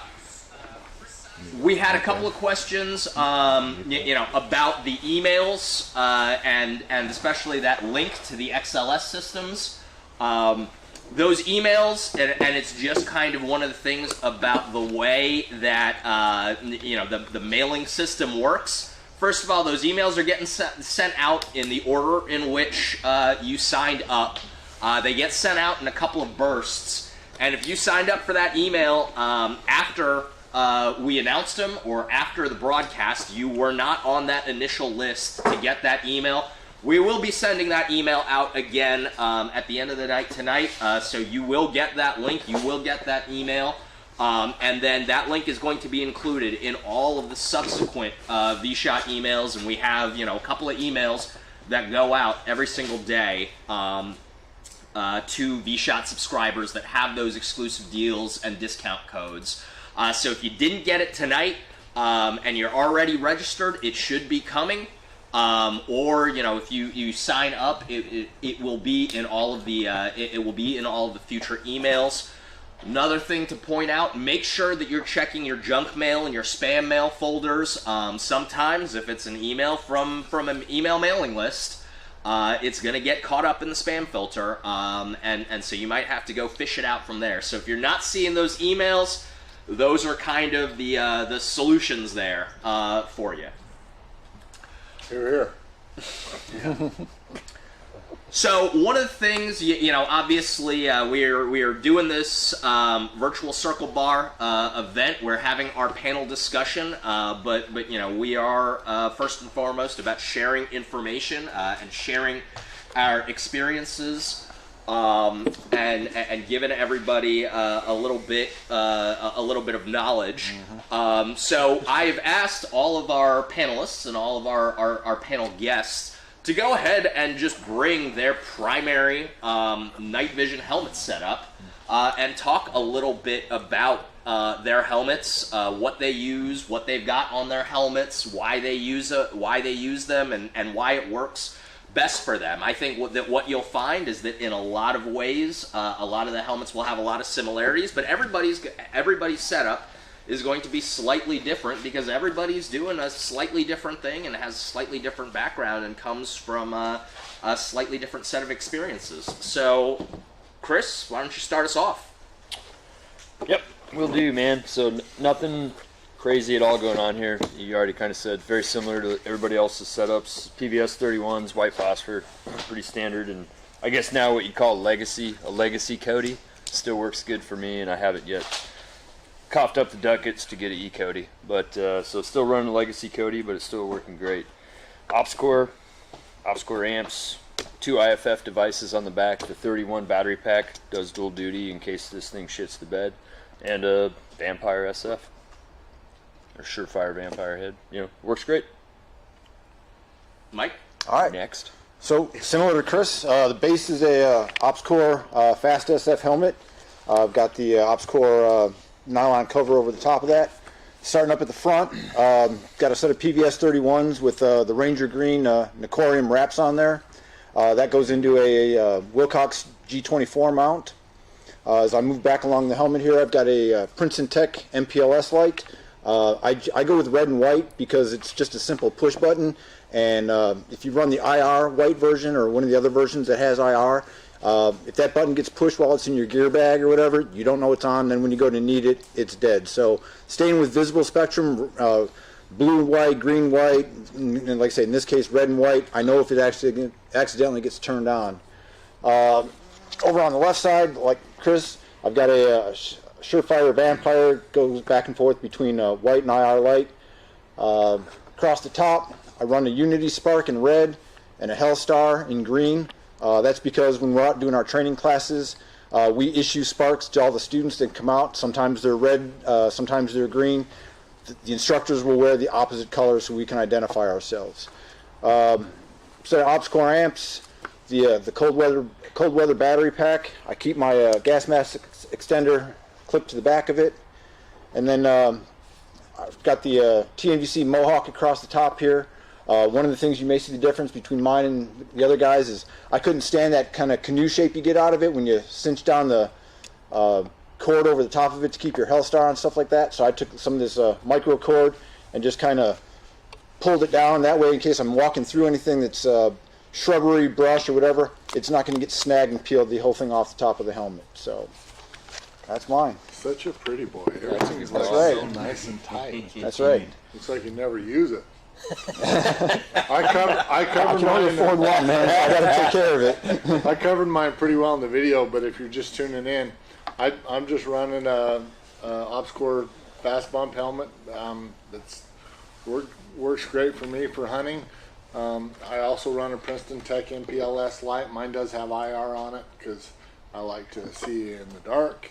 Right now it's got a PVS 14 on it, just the Photonis Echo, but I do mostly run DTMVS with XLSH tubes in it because I'm usually using it for driving. And even though you can drive with the PVS 14 just fine, it's much funner to drive with duals. I have a Mohawk Mark II on the back. My good buddy Sam Houston, whom we miss not very much, we miss like a toothache right now. He gave me a very cool high-vis orange tourniquet, so I run that on the back, and pretty simple but pretty well set up for what I do. I also usually run a nerd, but somebody stole it. Digging that old VTAC mount you got on the side of the helmet there, dude. Yeah, boy. Yeah. That thing will make a pirate out of you real quick. Yep. Eric, do you have your setup over there? Me and Mike share usually. Yeah. That's why it's so clean. We just wipe it down after each one of us uses it. Very nice. Will, you want to share? Go for it. Yeah, so this deal right here, you know, this is the Artemis, and so I'm a huge Anvis fan, ball D10 fan, I should say specifically. And so I've got the Anvis, or the Artemis and the AMVS configuration, Wilcox GSGM mount, expensive mount, but I mean, if you could afford it, if this is what you're into, I mean, it's an awesome mount because it has an internal CR123A battery, so if you had a problem with your battery pack or something happened to it, you can just basically slide this little thing over here, flip a switch, and then you got your onboard battery. This is an OpsCore fast carbon helmet, Surefire X300 Vampire on this side, and then a Princeton Tech Charge Pro. This is the white and IR version, same thing like Tom. I like to have the low power IR, and even it's got a low and a high, and the high actually works pretty good. It's got a white light that's pretty similar to a like a low power headlamp. Works pretty good. 4D tactical pads on the inside. These things are awesome. You just got to get them. I mean, yeah, they're phenomenal. TVC Mohawk Mark II that holds the Anvis style battery pack. Inside of it, I have an AB Night Vision low profile battery pack, ground optimized, and I'm using the Hellstar 6 strobe. This is I forget what version. I think it's the 07. It's a great deal. OpsCore mesh helmet cover. I just like the way covers look, and also it gives you a way to route your cable. So when you're running like an Anvis setup, it just manages it a lot better. Love the setup. So I talked about this particular helmet a little bit during last night's broadcast. Don't let it be said that there aren't some benefits to being the vice president of TNVC. So this is actually the brand new OpsCore Fast XR that I am given a little that I have had the opportunity to try out and do some do some testing on. Not that there's a whole lot of. Am I talking too loud? Yeah, way too loud. So as you guys can see, we are not all individually mic'd up. I am a loud talker, so I know that some of you, the feedback that we have gotten, both the live feedback as well as some feedback that we got after last night's presentation, was there was considerable variability in volume of speakers throughout the broadcast, so I apologize for that. And length of speakers as well. Yeah. Well, yeah, so I do what I can, but I am me, so that is the I'm trying. I'll try not to shout at you guys as much as I can. But yeah, so I'm using the new Fast XR for now. Like a lot of the guys, I've got the Surefire Vampire setup over here on the left side. This is actually a variant of the Surefire V1, which actually has dual output settings for both the IR and the white light. That's kind of my preferred helmet light version, and I've got it over here on the left side so that I can. So because I use the directional light, and it is on an S&S Precision Max mount, so that I can pivot it and I can twist it, because I use that for kind of directional lighting, so that I can shine a spotlight on something out in the distance, and so I like having it over there on the left side because I am a right-handed shooter, so I can maintain positive control of my weapon with my right hand. On the right side, I have a Princeton Tech MPLS switch with the red and white LEDs.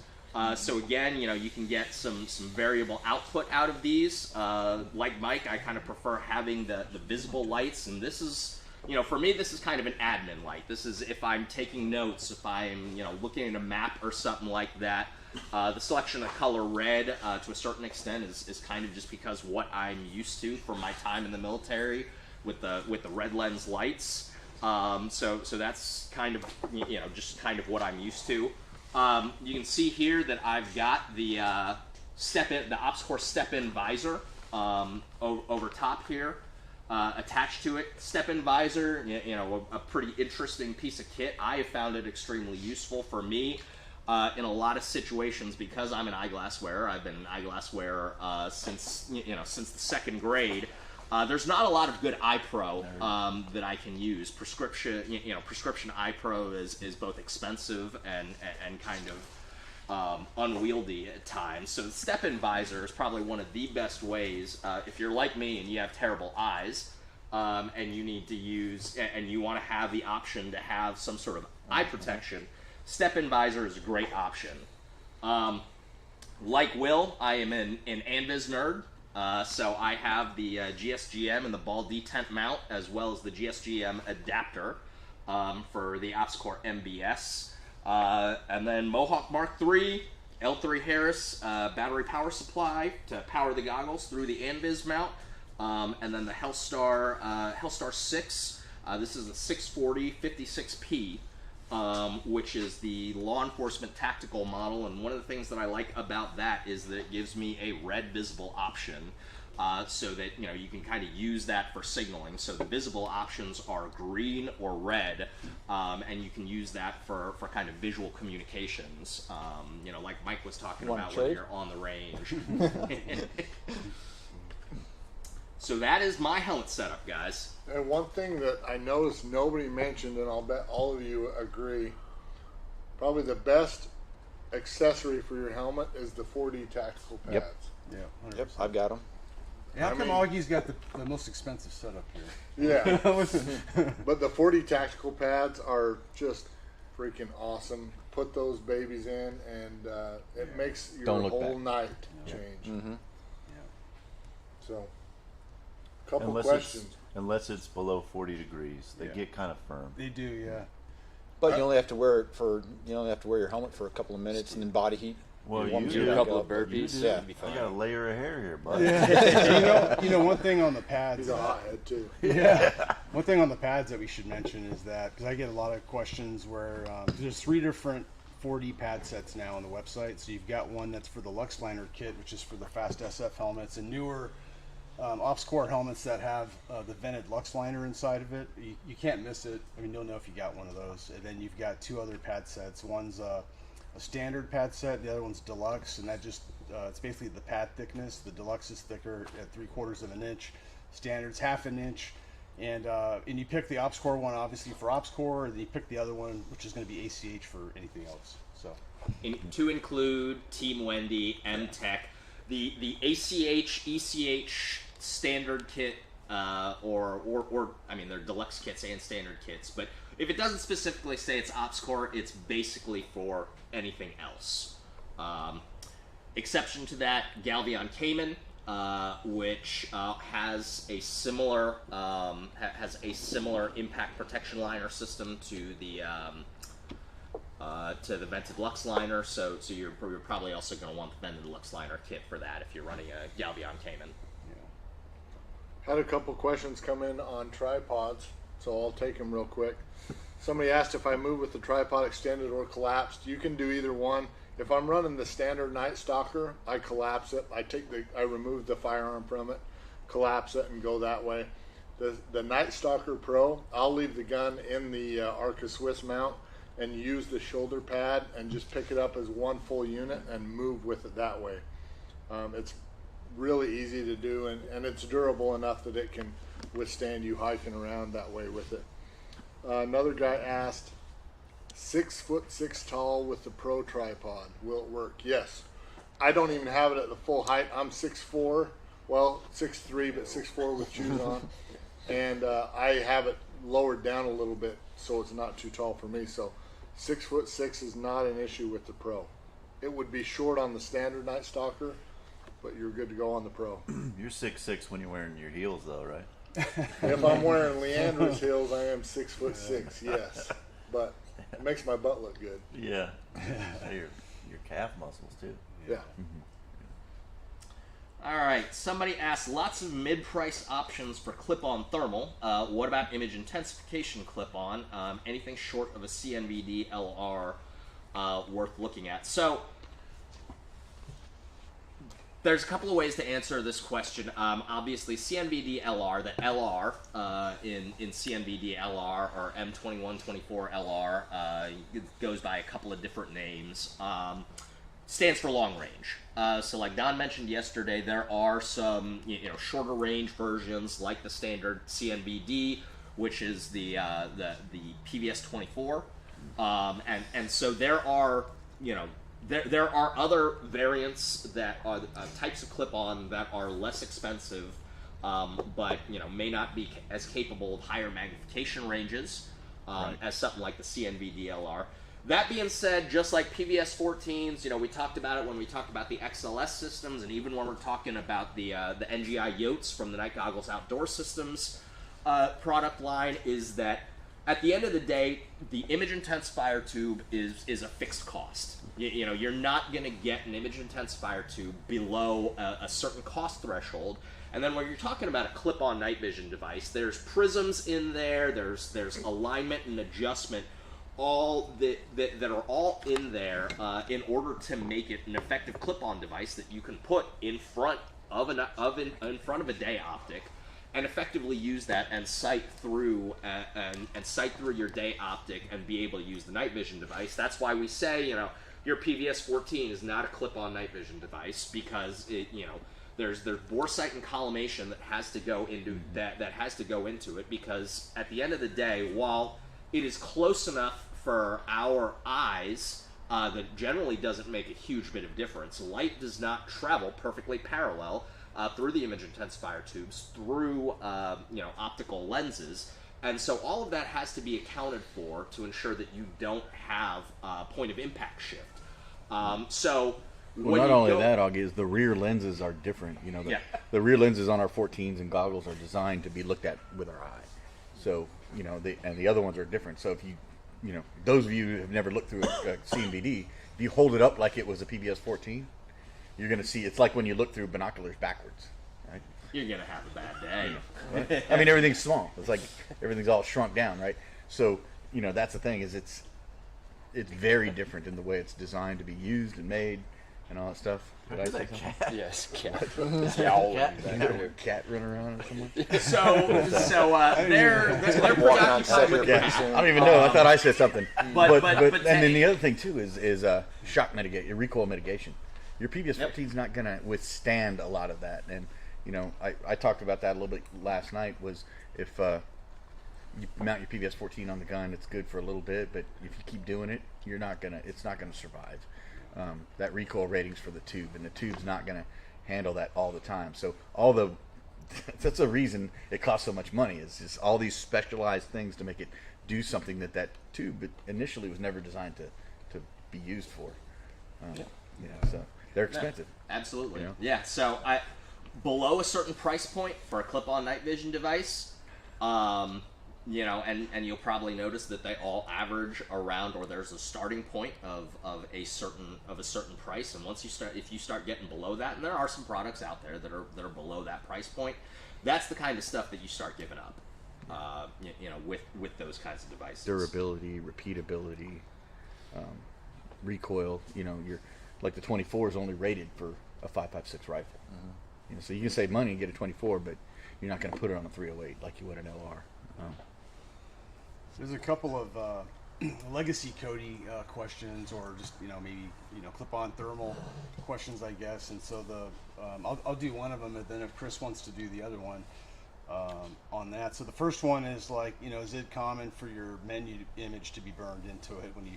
No. So you might have calibrated it when you had the lens open, and so you just got to close it and recalibrate it. You'll be good to go. If not, you got something wrong with it. You shouldn't see it unless you hit the menu button. And then the other question, Chris, was asking about using a Cody for kinetic type usage, and I think just a question related to that in terms of how that works out. I used a Cody operationally for a couple of years. Loved it. I'd call it short range thermal. It's probably pretty accurate. 25, 35 yards, maybe when it's max intensity. For you guys that have worn them before, I think you'd all agree it's pretty obnoxious if you just leave it on. And while you're doing real work, so it's one of those crank it up to where I want it to be for what I need it to do at that moment in time, gather the information I need to gather based off it, and then go on to do my next thing. I ran it in outline setting probably the most because it's the least obnoxious.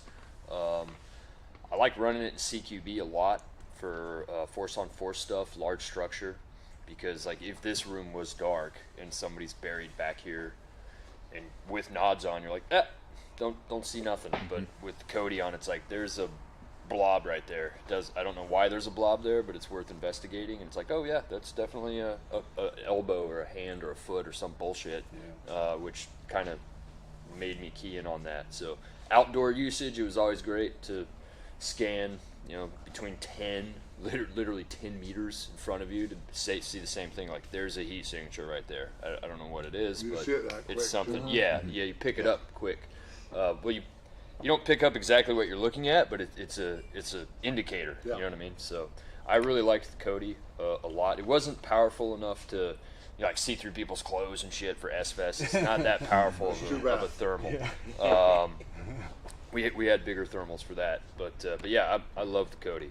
It's definitely worth the extra form factor. It's worth the extra weight. It's worth the extra ass pain to set up and get it right. But did you use it where you left it on mostly, or did you turn it off and on? I turned it off and on, or I'd turn it all the way down to nothing, depending on where I was at and what I was doing. Well, you got to remember, you don't really want to have to change that battery. No. No. Sam Houston brought his out to Utah last summer, and I took him and his wife Lee on a coyote hunt, and there was this hill that was just all covered in rocks, so it was showing a ton of heat with my thermal. But because he had fusion, he was able to pick up the coyote before I was, nice. And I ended up killing it. But I don't know that I would have noticed it just with thermal. So it does definitely stand out. It has huge benefits. So Chris, we're going backwards a little bit, but You mentioned having used the Cody, the PAS 29 Alpha operationally. For our guests that may not be familiar with you or who you are, can you talk real quick about what your background is? I mean, I don't think there's anybody out there who doesn't know who the fuck I am. So. It's like the exact opposite. Yeah, nobody should know who the fuck I am. That's a good thing. When's your book coming out? Yeah, right. Chippendales. What was the question? Oh yeah. Who are you? I retired from the Army into 2019. I did my career in the Ranger Regiment. Did all that fun stuff. The best time to be in the Army was between the years of like 90, 99, 98 to 2019, because I got to catch like the tail end of some cool stuff, and then the front end of some really cool stuff, and watch it grow. From the ground floor all the way through. Of course, the boys are still doing it, still getting it tonight as we speak. So that's where I come from. Use nods. People don't appreciate, I don't think, that how much work some segments of the military do under night vision. Like probably the best way to put it is I'm right-handed. I joined the Army in 99. In 98, I'm right-eye dominant, obviously because I'm right-handed. In 2003 time frame, I was left-eye dominant like a motherfucker. And that's from wearing 14s for thousands and thousands of hours, because your eyes are muscles like everything else, and it's like, wow, I'm left-eye dominant. And then in 2005, we went dual tubes, and about 2008-ish, 9-ish, my eye started to track back over to the other side, and started doing some exercises to get it back to being kind of right-eye dominant. But that's how much I wore nods in the military. I never worked in the daytime, everything's at night, so my kind of training philosophy because of that is like the only reason I train in the day is to practice for night. So that's everything carries over because of all this stuff. So. Hell yeah, brother. I hope that was enough. I don't know. Hell yeah, brother. Hell yeah. For you folks that are watching from home, we rolled up our big garage door to clear out some of the propane smell. And now we have two cats making love out there that probably is picking up on the audio. Eric's having a good old time with it. We're going to shut the garage door. It's been a while since I heard two felines going at it, It's getting chilly in here anyway. Yeah. Thought I was getting excited. It was just the cold air on my nipples, so. Yeah. Now we need to fire up the fire again. All right. What else you got? All right, somebody's asking about training in Southern California. No, not at this point. TNVC is not going to Southern California yet. If you know of a range that is capable of hosting us and letting us shoot till 1 o'clock, 2 o'clock in the morning, go ahead and let us know. But we do go out to Las Vegas. We shoot at the Pro Gun Club there in between Vegas and Boulder City. And actually, that's a pretty decent class to get signed up for. We run it. Their facility is big enough that we can actually run a double class. So over the course of a weekend, we can run 40 students through a class as opposed to the usual 18 to 20. So that's not too bad. But if you're in LA, pay attention to the Green Line website because there's probably going to be one this fall. Yeah, I was just going to ask if either you guys did it. I've taught a couple okay. in LA, and we're organizing one right now. I just haven't got it finalized, so it's not on the books. So. Okay. Another trainer everywhere. you can check out. Another trainer you can check out is Duffy with Kinetic Consulting. I don't know his schedule, but he may have something in Southern California, and he works with TNVC as well. So look at Kinetic Consulting's website and see if they've got something in your area. Mocha Bear Consulting. See, Connecticut actually, Consulting. Mocha Bear? I'm not one to judge. All right, so we're gonna lightning round a couple of questions here. Let's see. Getting a DTNVS price very soon. Any price increases for a 2376 plus figure of merit unit? Long story short, if you buy it from us, no, there's not any price increase. We allow cost-free hand selects, so basically that means when you order your device, you can request a certain level of specs. Now, there's no increase in cost, but depending on how realistic the specifications that you request are, it may add some time to your lead time. Is the M81 Fast SF a one-time run kind of deal? No, it is not planned to be, and we are planning to release more M81 pattern stuff. However, it is the Fast SFs, they have the advantage of being, inbound right now. So there's not there's not going to be a lot of wait time on those. So with OpsCore helmets, again, we love them. We pretty much all run them. I think that they're probably the best helmet currently available on the market. But if you see one of them things, if you have a chance to get one of those things, I would not wait. Snap those things up because they are in extremely high demand. Like I said, the Fast SF is the US SOCOM issued ballistic helmet. So, and then law enforcement and then commercial market, the demand is so high, it's not something that I would wait around on. 4D pads for the Team Wendy helmet. Again, you want the ACH ECH kit.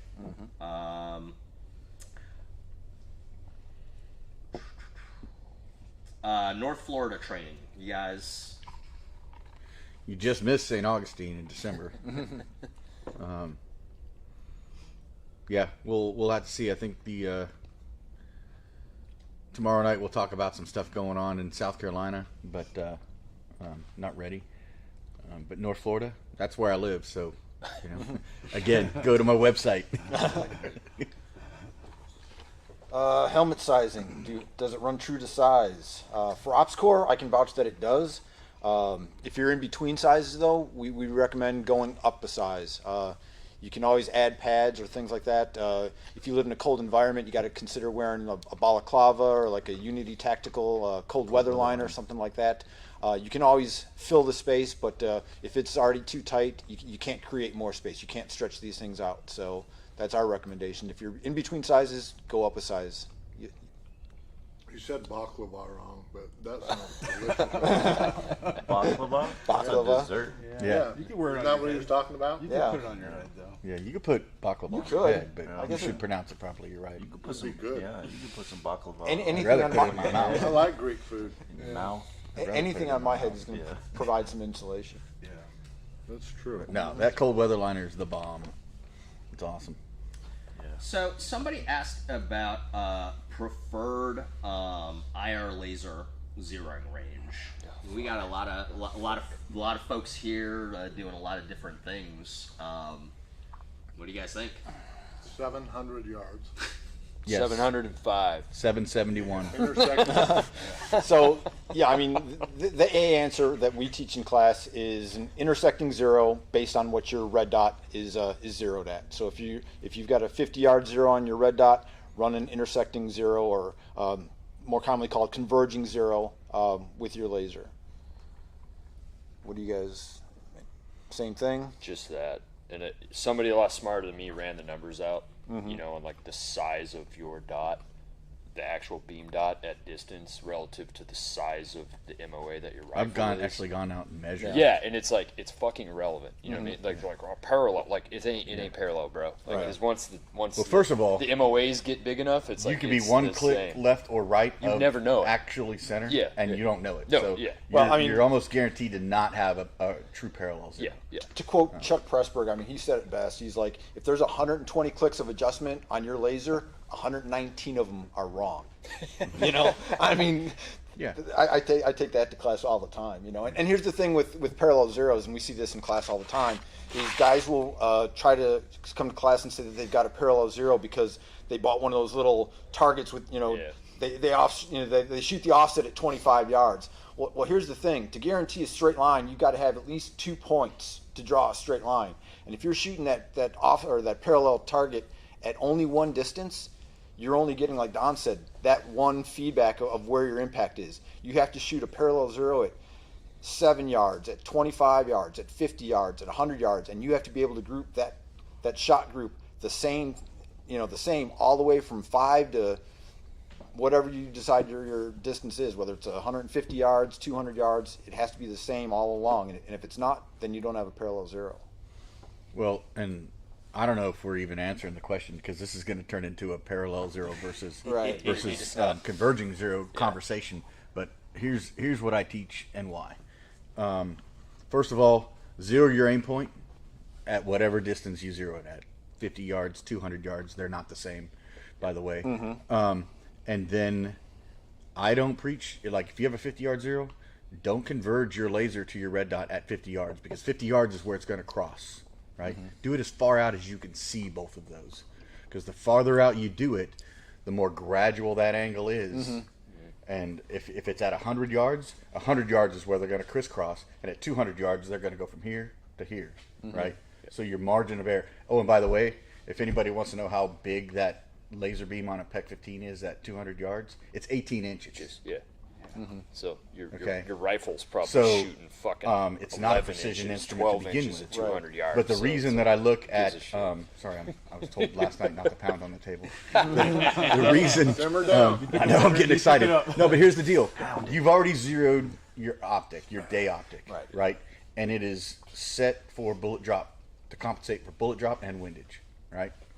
So if I do the same thing with my laser beam is going to perform as an aiming device the same way for elevation as my red dot does. Actually, elevation and windage, right? And I have that slight divergence, which is really about that much, right? Yep. And, out much past 100 yards is we're looking at not real good positive identification. It's something to shoot a bullet into. I know we shoot steel mostly and stuff like that, and you can identify a steel silhouette that has a number on it that I said ready up to or something like that. But once you get out past 200 yards, you need to be wearing camo to probably be authorized to be shooting anything that far out. That's anyway. why tracer rounds are important. Exactly. Right. So that's why I'm a big fan of the converging zero. But I say as far out as you can do it. Yeah. Some guys you used to work with told me we called it infinity zero. Point it up at the sky and bring that laser to the dot. So basically, 1,000,000 miles away is the converging point, right? And I was like, yeah, because the farther out you can do that, the better. You don't need a target. You just need maybe some sort of backdrop that allows you to be able to see your laser beam and get them as close as you can. Yeah, Right? don't use an airplane. Well, airplanes are moving moving, so you can't really do that. It's Well, very Eric's gonna try. very similar when like they're back in the day. We're like, how far can you see with knots? And you're like, well, You I see the can, fucking I can see moon. the Andromeda strain. Yeah. It's like Right. a couple hundred I can see billion the miles moon. away. You get that question. I can see Uranus. Yeah. I can But see yeah, that's Orion's exactly Yeah. how we zero machine guns shoes. too. Yeah. Don. Now- It's like put something out as basically as far as you can fucking Right. see. Now, and if get you're that shooting laser a on machine it. gun long distances and you don't have tracers to walk it in, well, then maybe a parallel zero and a known range card or something like that, so that you know the holds. But Yeah, because it's irrelevant at that range Right. when you're dropping Yeah, but around you're like plunging 12 that in feet there, into target, you know. and you're like, wow, my laser's in the Right. sky and my rounds are impacting right there. but there's so it's like, there's no need to cares? go through. Yeah. I can relate to that. Area suppression, Chris. Area suppression. But on an M4 or an AR-15, Yeah. there's no reason. And now, if you're doing the parallel zero game, you have two sets of elevation holds you have to remember, Yeah. right? Your aim point is already zeroed for bullet drop, but your parallel zeroed laser is not. It's not. Yeah. So some of you guys can't remember your holds on the red dot as it is. Yep. That's the word that doesn't Me get included, thrown around you with know? lasers as much as it should is mechanical offset, because it's the same damn thing. It's just a different Oh yeah, mechanical offset. mechanical so- offset, converging. Yeah. Your red dot and your barrel also are set for a converging zero. Yep. Your bullet doesn't fly straight; it's designed so. Yeah, Well, I could go on all night, but check my schedule. this is another one of those topics that will that if you start talking about this on the internet, it will just go on and on and on and on. 9 The only versus thing 45. the only thing that I would really add to that, first of all, personally, I try to, and when I was with my unit, we tried to do it at 200 meters because for a co-line zero, converging zero, like they were talking about. But also, So what these guys are talking about, the beam divergence. So while everybody loves to think about a laser as like a 0 point kind of beam of light, it's not. It's still a cone of light of radiation. And I mean, if you really think about it, if the dot size of that laser was the same size at 200 meters as it is at 5 meters, you'd never be able to see the thing. So that's what they're talking about with the beam divergence. And so the last thing that I would add to that is, people get really, really hung up, especially when talking about parallel zeros, about that horizontal mechanical offset, and so they're always asking about centerline mounted emitters and stuff like that. And first of all, if it's multi-function aiming device with both like a viz and an IR, it's not perfectly centerline. But beyond that, your beam divergence is eating up a whole lot of that mechanical horizontal offset once you get to any kind of appreciable ranges. We've got a real quick one on the Safariland holsters. Which one for an RMR? So generally speaking, your best bet is probably going to be one of those RDS holsters. However, there's a lot of different ways and a lot of different configurations of like rear iron sights if you have backup iron sights and stuff like that. So they're depending on the configuration of your red dot, even though the RDS is kind of the broadest catch-all for optics, there may still be some modifications necessary. And I mean, I don't know about you guys, but I got a ton of modified Safariland holsters for various different configurations. Well, most of mine are the Legacy Atom slides from Unity, and with the rear sight in front of the optic, you gotta Dremel out a little bit of the release on those holsters to make it lock in. There's no one size fits all because there's no standard. Arts and crafts. Arts and crafts time. You gotta modify your stuff, make it fit. It's called customize. Arts and crafts. So another real quick one that I'm actually going to kind of defer. Any thoughts on near peer engagements and night fighting doctrine and TTPs and stuff like that? So some of that is if you I would encourage you to tune in tomorrow. To be perfectly honest, there's only so much that we're going to talk about. Current TTPs. On a public internet live stream where we've already pointed out that anyone can watch for free.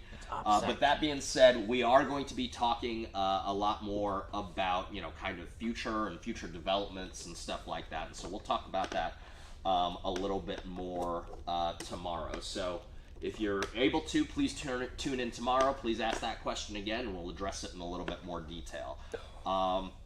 Had another question asking about focusing caps, like the Matt Bach Tarsiers that I've got here on these GPNVGs. Do you guys have opinions? Would you like to share? I'm sure that you have opinions. Oh, yeah. But would you like to share some opinions?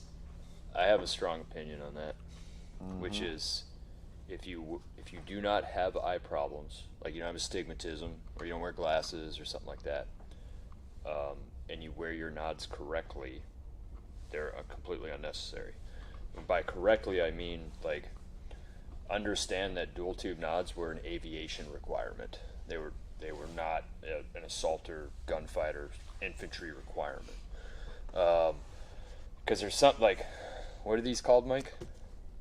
What's that? The type of knots. What the fuck? Baklava. No, yeah. Baklava. Articulating goggles. No, keep going. Binocular night vision devices. It starts with a D.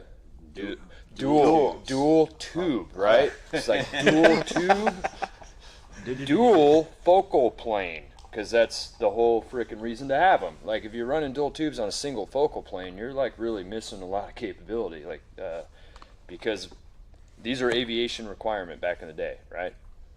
Like you can't fly a helicopter with sevens on because you have a single focal plane. Well, they tried it. They tried it. Yeah, it didn't work out very well. They crashed a lot of helicopters. So it's like, hey man, I have to look down here and see all this stuff and all the buttons and be like, I don't want to crash this fucking bird, and then I have to look up and like not crash the fucking thing into the mountain. You know what I mean? One for the instruments, one for the terrain. Exactly, right? And true story. we had worn dual tubes for probably 3 years, 6s and 9s and 15s, and was jocked up one night, smoking and joking outside of a bird, and some crusty ass old warrant officer was like, "It's cool, you guys got dual tubes, man. That's awesome. You know how to wear them things, right?" It's like, fuck you, dude. I do this for a living. You know what I mean? It's like, no shit. Like, watch us up in the cockpit. We don't ever touch our knots because we got it all here, and then we look up and we got it all out there. Like, we're never fucking with those things. So after that, he's like, "Yep, you're gonna get a headache. It's gonna suck. But you take your non-dominant eye and focus it wherever you think you need it for whatever your operation is, and take your dominant eye and focus it out to infinity. And after a while, because your eyes are muscles, you'll just start switching back and forth between them." And goddamn, he was right. But again, if you have an eye problem or something, it ain't gonna work. Because again, if you fly jet planes or helicopters for a living, you don't have eye problems. So that's why that's why dual tubes never took that into account. But the focus things and everything like that, they work great. I mean, I've tried them and used them, but I'm like, I've just always ran. In fact, what did you call it last time we were in Vegas teaching together? I never heard that term. Yeah, Bill call it. What does Bill call it? No. He says it's a hardware solution to a software problem. No. The running dual focus is a goofy focus or goofy nods or whatever. And I was like, I never heard that before, but I'm like, yes, that's what I do. So the old SOP, the one that I still kind of do, is draw. During the make ready procedure, like, draw your frickin' pistol and focus your non-dominant eye tube, like, basically right off the end of your front sight post, and then your dominant eyes out to infinity. Because believe it or not, we used to shoot pistols at night with nods without red dots. Like, I know what. It works. All right, now it doesn't nearly work as good. Like, I'm talking, AC zone hits at 10 or maybe 15. In a pinch. You know what I mean? Yeah, in a pinch. For a defensive use, it worked okay. But after years of doing that, like, I just kind of scratch my head now at all the hack stuff for dual tubes, but for the focus things. But that's just my take on it. So I would recommend, if you don't have eye problems and you spend a shitload of money on dual tubes, put the effort in to wear them for 15, 30 hours, whatever it takes. And yes, you're gonna be like doing this number for a while, but I promise you that will go away, and you'll just like look over here, infinity. Look over here, totally clear. Just running goofy focus. Your brain's an amazing tool. Yeah, absolutely. Now, if you don't do that, and you still want something like that, it's still one of those things, in my opinion, that it's a niche item, and most guys, even guys that do CQB, do just fine with their a mid-range focus of some sort. But if you have responsibilities to be a breacher or something like that, where you need to be able to transition to that quickly, then the Tarsier or the Focus, can come in handy. But it's not something that everybody really kind of needs. If you need the ability to quickly change your focus, but you don't want to have, we call it goofy focus. I like that. Yeah. And you want to just keep both eyes on that mid-range, that your anticipated engagement distance kind of thing. But it's not something that should be on your list as a first-time buyer, in my opinion. The two things that I think should not be on your list when you're a first time, like, getting your kit together, is that stuff and a strobe light. I think the strobe light is awesome, but it's not something you need to drop a whole bunch of money on when you're just trying to get your stuff ready to go, unless you got nothing but money. But a spark, if you absolutely have to have something blinking on the top of your head, unless it's an occupational requirement to have a multi-$100 strobe light, then get it later once you get everything else that you need. And I wouldn't put the refocus devices as a necessary item unless you have an occupational need for that as well, and whatnot. And then just to play off of that, what's the difference between reaching up to spin the dial on like a Tarsier Eclipse and reaching up to just adjust the objective on your goggle? It's the same motion. The difference is if you're in a marginally lit environment where your goggles are struggling to work in the first place, when you dial down that iris on that Tarsier Eclipse, you're cutting out that much more ambient light, and now you may have to resort to using something like an IR light on your helmet to get enough ambient light for the goggle to work. So for me, I mean, if I need to see something close focus, I still want all that ambient light coming into the goggle. It's just as quick to reach up and refocus the objective as it is to reach up and dial down an iris. And when I'm dialing down an iris, I'm cutting out all that ambient light. So for me, it's, you know, it's not a solution. Yeah. I'm of the same mindset. So, one thing that I'll add, well, so first of all, I'll say that you know, Of course you have something to add on that. I mean, I am Says the man with two I of am them on emceeing this Panos. thing. Come on Yeah, now. This is one of the reasons that we have, you know, these kinds of panel discussions, and that we wanted to bring, and we bring, you know, people from outside of TNVC, friends of the company for sure, like Chris, like Don, because there's, you know, a wide variety of opinions, a lot of different ways that people use their gear. Somebody brought him up before. Yeah, I guess we didn't have enough cookies for him, so John Mocha Bear Dufresne was not able to join us this year. No, he was uninvited. I know that he we don't want him. he loves his Tarsiers. What I'll say as probably, you know, the person that prompted that question, because I do have the Tarsiers installed on these goggles right now, is that these are not things that stay on my goggles 100% of the time. These are the kinds of things that I keep, you know, in a pouch, or that I keep, you know, that I keep on me so that I can use them if I need them. So obviously right now I happen to have them. And for me, a big part of it is the fact that, so I live in the low country of South Carolina, a lot of deep brush that a lot of times that I'm going through, and so that close focus can be helpful, but then you'll very quickly move into, you know, a more open area across the marsh or something like that, where you know, you want to open back up to an infinity focus, and so that's one of the reasons that I keep them around. The thing that I tell people typically about focus devices, aperture devices, whatever you want to call them, is that really it's one of the few things with night vision devices that you can try it out and you can see if you like it or you don't like it, or if it's useful to you or not useful to you, pretty cheaply.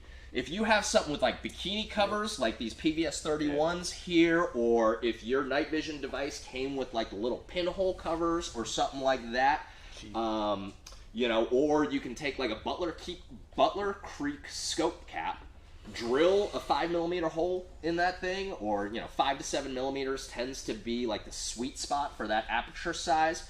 Drill that hole in there and use that device. No, it's not going to be a polished aperture device. It's not going to be something manufactured like the Tarsier, which has got, you know, a lot of adjustability. But it gives you at least the opportunity to try out a refocused device, try out an aperture device. You can do so at very low cost, especially for a night vision accessory. And you can just see, is this useful for me or not? Is it worth investing in a particular device for it? Before you know, spend the money to get something like the Tarsier, which is, you know, not inexpensive. You know, they're about $240 each. So if you got duals, and you can see even on the Panos, I've only got 2 of them on the center tubes. So that's also an option if you have questions about focusing devices like the Tarsiers. I have a question for you, Augie. How do you decide which one you're going to use? If you're running them like that, you're like, oh, right hand, need it. Left Sometimes hand, it just need depends on Yeah, what hand. Gotcha. What hand I've got. What hand, you know, if I'm holding the rifle, or, you know, if I'm trying to, like I said, if I'm breaking brush. Yeah. You know, so. You know, one thing I wanted to add, kind of piggyback on what Mike was talking about, is that, you know, at least a lot of the guys I talk to, you know, they're just civilian recreational users. There's nothing wrong with that. That's a huge market. That's the majority of guys buying these things right now. But I think they're looking for a shortcut on how to get a better focus, and so they want to look for that. Whereas if they just learn how to use their device and play with the objective lenses and stuff, they can probably accomplish exactly what they're looking for, and not look for some kind of a cheat, some kind of a hack, you know, to kind of do it all the way around. So I thought we were lightning rounding these questions. That was about 40 minutes on one question. We lightning round a couple of questions, and then we go into more detail on some other Oh, okay. questions. Gotcha. I have a question for you, actually, because I don't know anything about how you operate in that environment, because I don't do it. When you're out there, like, seemingly by yourself at night doing what you do you like have an active IFF thing on, just in case some other asshole that's also out there No, under nines, he's like, I see something over there. And you're like, fuck, that's me, Tom dude. rolls around with an entourage and a camera crew. I've actually, I don't know that I've ever even used my spark. Really? On here. You don't like mark yourself with an IR chem light? No. You know, man, but as somebody who's spent a lot of time hiking around by myself, my old ladies, stuff like that with friends, but a lot of it's solo because let's face it, like it's a lonely hobby sometimes. It's hard to get a lot of buddies that want to spend the money and hang out with you all night long, fucking around. But it's good to have something that has like a Hellstar 6. It's easy to select the modes, know which mode you're on, and if you need a visible signature, it's like for SAR, search and rescue reasons. You get hurt, you get bit by a snake, you don't want to move. You hurt your ankle, whatever the case is. If your cell phone works and you can get a call for help, you can turn this thing on. And then if you pass out for bleeding or whatever the case is, at least this thing's turned on, and hopefully the search and rescue guys will find your ass. So that's one good use for it. That's a non-tactical use. All right. So let's try and do this one quickly, and in service of that, I won't answer it. I'll pass it to the rest of y'all. Key points for one purchasing their first night vision and going to buy a PVS 14. Take it away, guys. I have never been in that situation. www.tnbc.com. All right. What's your experience with night vision? What do you plan on doing with night vision? And what's your budget? If you answer all three of those questions honestly, we can probably get you steered in the right direction about what your initial setup should be. So again, it's what's your experience with it, what are you planning on doing with it, and what's your budget? Simple enough? Yep. That's All right. That's what we ask. So another one that I am just going to breeze through. Somebody asked about how do the Green Line and TNVC training curriculums differ. So I've been kind of present and involved for both of them being executed. I will say there are some differences. I think they're both great curriculums. They're both great POIs. I would encourage you to take both. For a couple of reasons, we are not going to go into excruciating detail about how one differs from the other in this live stream, both in interest of time and also come to the training class if you want to know the difference between the training classes. But there are some differences, and I think that they're both valuable classes, and I think there's a lot to be gained from attending both. Do you recommend increased height risers for optics when the majority of engagements are under regular lighting conditions at 7-ish yards, considering the increased mechanical offset? Yes. A lot of components to that question. Yes. Nope. The answer is yes. Yep. Yes. And All here's those in why. favor of yes? Especially in that CQB environment that you just talked about, because for years, and I think both of you guys will agree with what I'm about to say, is we were taught, and we taught other people, to keep your head up, keep your eyes up, and bring your gun to your eyes. Don't bring your head to the gun. And then, for some reason, we fell in love with these 1/3 lower co-witness optic mounts that forced you to still have to crunch down on the gun. And I realized at one point that I was telling people to do something that I wasn't even doing because my equipment didn't allow me to do that. I couldn't keep my head up and my eyes up. And as soon as I got on board, and I'm a very early adopter of tall mounts, I have a hand in some coming to market. I was like, this is the way. Not only is this the way, but this is what I've been telling people they should be doing for years already. And it just is. So if you need heads up, eyes up, running and gunning type of stuff in the daytime, that's where it really makes its money. And then, oh, by the way, it also helps you great with passive shooting and night vision. Well, That's how I look at it. It's interesting in the question where they're like, increased mechanical offset or whatever. It's like, it's the same problem. It's just a little different. Yeah. Like it's not a different problem. It's just a different answer to the same problem. You know what I mean? Like, yes, there will still be mechanical offset. It's just going to be a little bit different from what we accepted our normal baseline should be based on the heights of the mounts that we had at the time. So it's like, hey, the baseline just changed. It doesn't really matter. Exactly. And for those people right now that are starting out with that, they're going to wonder why, if I go to a lower 1/3, now I have to learn a new offset because it's lower. You know, so it's just, if it's for you, and I think if you do any kind of short range, running, gunning, heads up type of shooting, whether it's flat range stuff, whether you're an end user that does stuff in structures and you need that, you're going to benefit from it. Yep. Daytime, low light, and no light. Yep. It's just, it works better. There's, to be the honest broker, there's a lot of body component stuff that we don't really get into a lot in the shooting world that I know you know what I'm talking about. Yeah, I man, was just going to bring that up. I learned more about how to run and size a gun and think about dimensional stuff with the human body, like geeking out on Olympic lifting and all the barbell stuff, because there's a lot of people on like the far right end of the spectrum body size or the far left end of the spectrum body size that have a lot of trouble running high mounts because they got like short arms and necks that don't move or whatever, or vice versa. They can't run a low mount for the same reason. So there's never going to be an answer. Like, I'm a nerd that built like you too. Like, I have a really long ganky neck, so I could always shoot passively really well with low mounts just because I have a lot of like flexibility. But other dudes are like, it's fucking impossible, I can't see, you know what I mean? It's just a body type thing. But the tall mounts basically give everybody a lot more options. You know? Well, and there's actually a little science behind it too. I mean, the human eye sees better when it's centered in your eye socket. When you start coming down into this fighting position with a lower mount, you're now looking out of the top of your eyes, and you're not getting as much peripheral vision vertically as you do when you're upright looking out, like I say, through the center of your eye socket. So there's a little bit of science in it too. Yeah. I mean, if you saw the video, I think that Sam and I did last year, I think you guys showed it last night. We talk about that even with the red dot pistols. Yeah. Keep your chin up, keep your eyes up, and you're looking straight through the center of your eye. Yep. Though, I mean, I don't walk around like this, you know, looking over the top of my Oakleys. So why would I gunfight you like this? Yeah. Right? Well, that carries into another technique that it's you know, it's a very small thing, but it's a thing of like the predominant or popular, like, hey, with dual tube nods, like, have them can it up and like look down through them.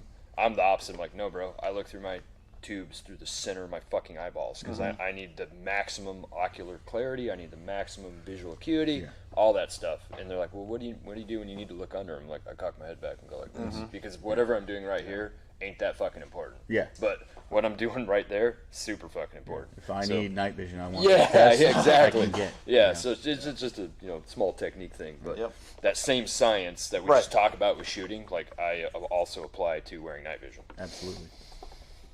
Yeah. So, thoughts on amber filters? Real quick on this one. Dumb. Not a fan. Dumb. Nope.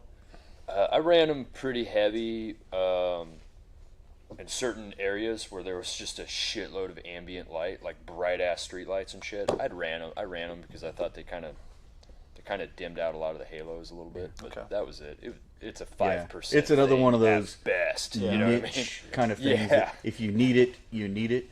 But it's also, like I said, you wore it to intentionally dim your goggles.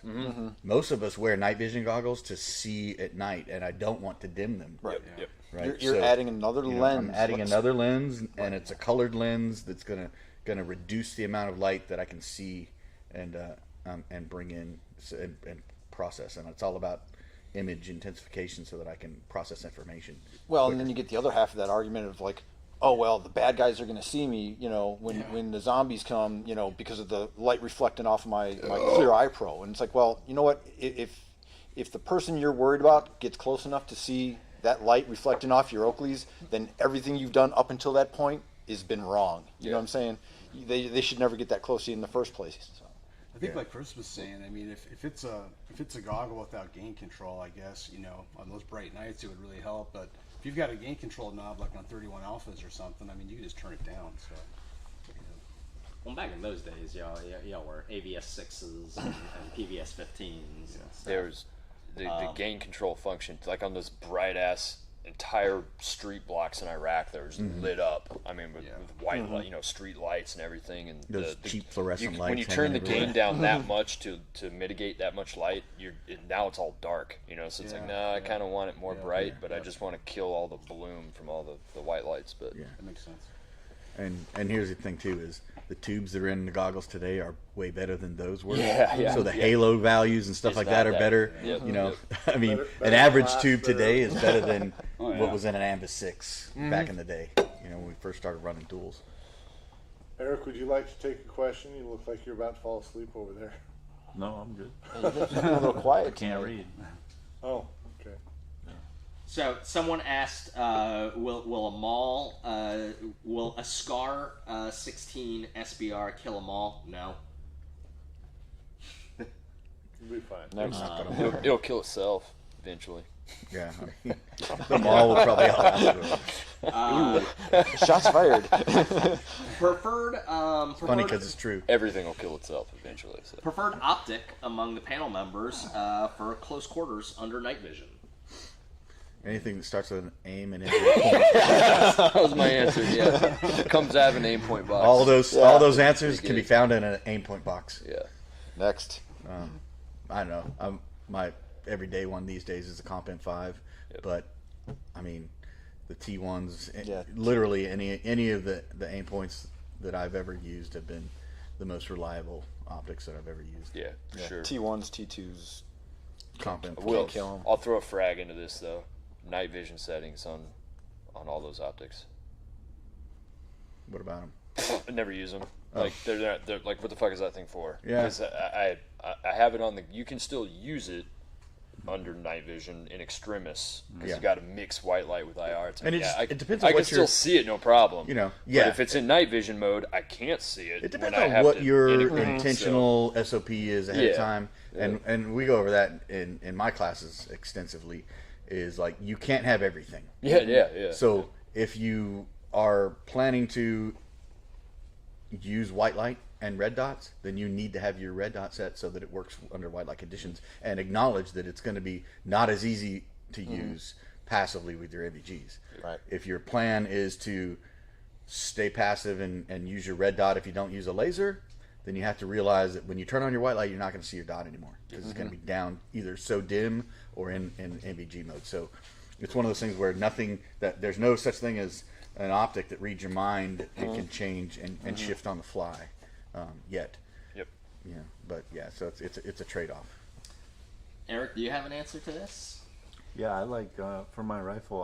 I've been using the Vortex UH1, the Gen 2. I really like it. It's pretty bomb-proof so far. For pistol, of course, aim point, the Acro is really good, and then I also really favor the Holosun 509T as well. My opinion won't be a popular one. Maybe Augie will back me up on that. They'll definitely chime in.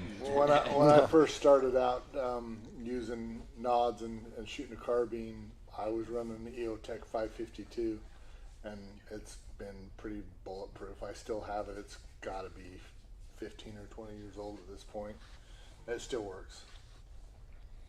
Yeah, I mean, so I share my companion's love here for aim points, but I do also use EOTechs in that kind of passive role, especially, and I think. I think that it is one of the roles in which the EOTech can really shine. I think I have some slightly different experiences than you, Chris, because I've been in some extremely rural environments and very dark environments where I absolutely needed to access, if I wanted to aim passively at least, you needed to access the night vision settings. And the thing about, your average aim point, your T1 or your T2 or something like that has got 4 night vision settings, whereas the EOTech has got, more than 10. Or 10 or something like that, so you can really dial in that brightness. So if you are, if you're like sitting on an LPOP or something like that, and you want to be able to, and it's extremely dark, say you're on a mountaintop in Afghanistan, but you want to be able to maintain your passive capabilities. I have found that to be useful. I know that the question was about close quarters, more so than long distances. But and the other thing that I'll say about that is, if you have a night vision capable EOTech, one of the nice things about it is it's got that night vision button. So like you guys were talking about, in extremis when you need to switch from white light to or from nods to white light. It's just a single press of the button, and the optic will remember what your original daytime setting was, and your nighttime and your night vision compatible setting was. So it's not as quick as the dot just automatically adjusting, but I mean it's a pretty quick button press, and you can switch over from your night vision settings to your daylight settings. Topic of eyes, and we're kind of going, something that we talked about before. Any of y'all have LASIK or have done LASIK? Do you have opinions on that? I obviously have not pursued any kind of LASIK or PRK, so I don't really have too much to say on that topic. No, but I will say that as I get older, I need to wear reading glasses and stuff like that, and that's another reason I love MVGs, because I can focus them. You can see it. Pass to Augie. Will you be my... Check. Yes. All right, so we do have a bunch of questions queued up. But before we do that, we are going to hit some of the giveaway winners. Give it away. The first 5 giveaway winners every night are going to be that SHOT Show exclusive patch and sticker set. So the first giveaway winner of the vSHOTT patch and sticker set is going to be am-le@live.com.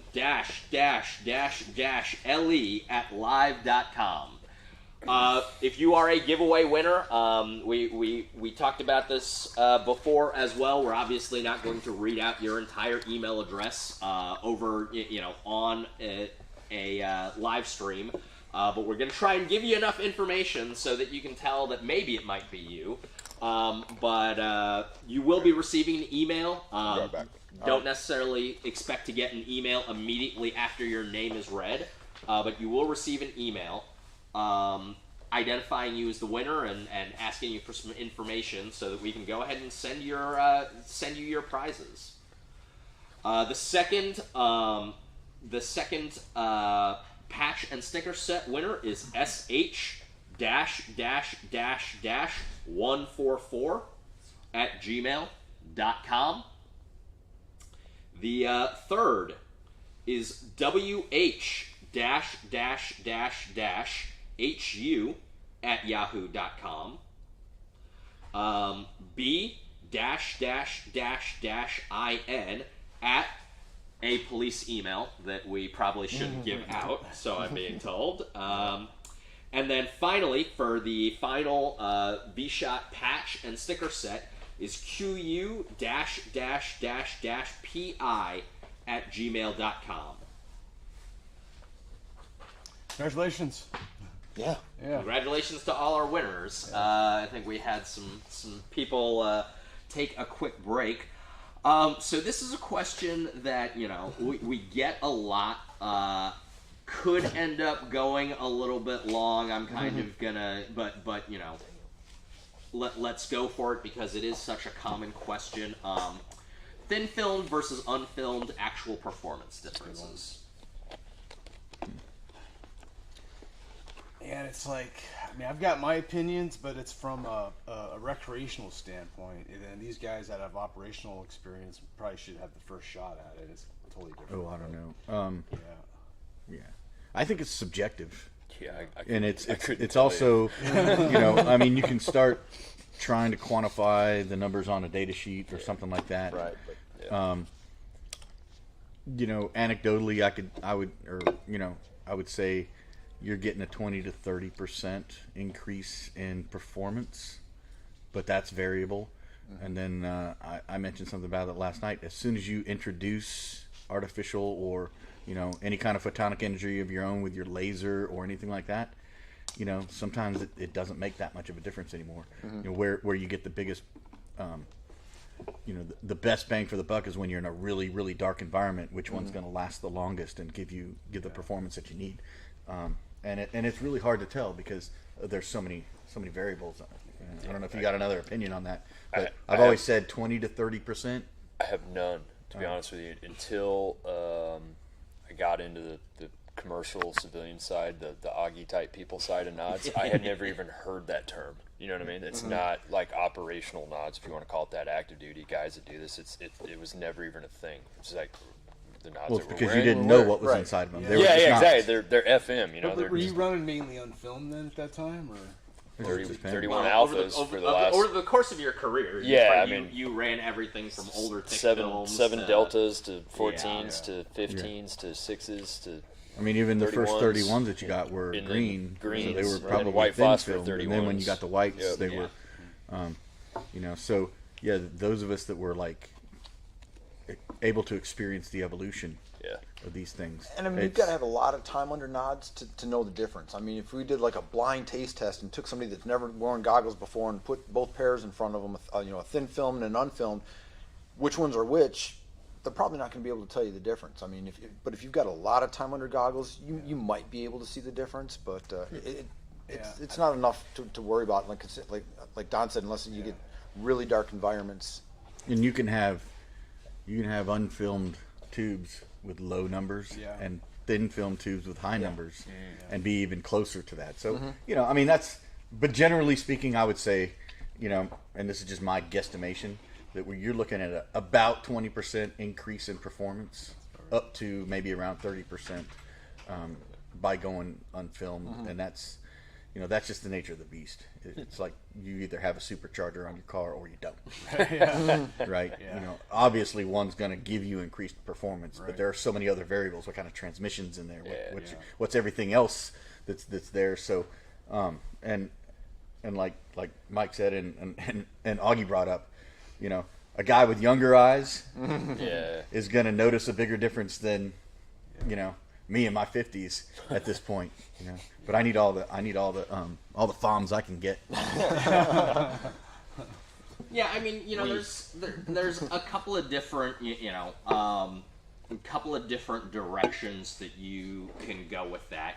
I mean, if you want to just talk about the science and the engineering of the image intensifier tube, there is for sure, a benefit to be had from eliminating or reducing to the point where it's effectively eliminated that ion barrier, which is what's referred to as the unfilmed technology.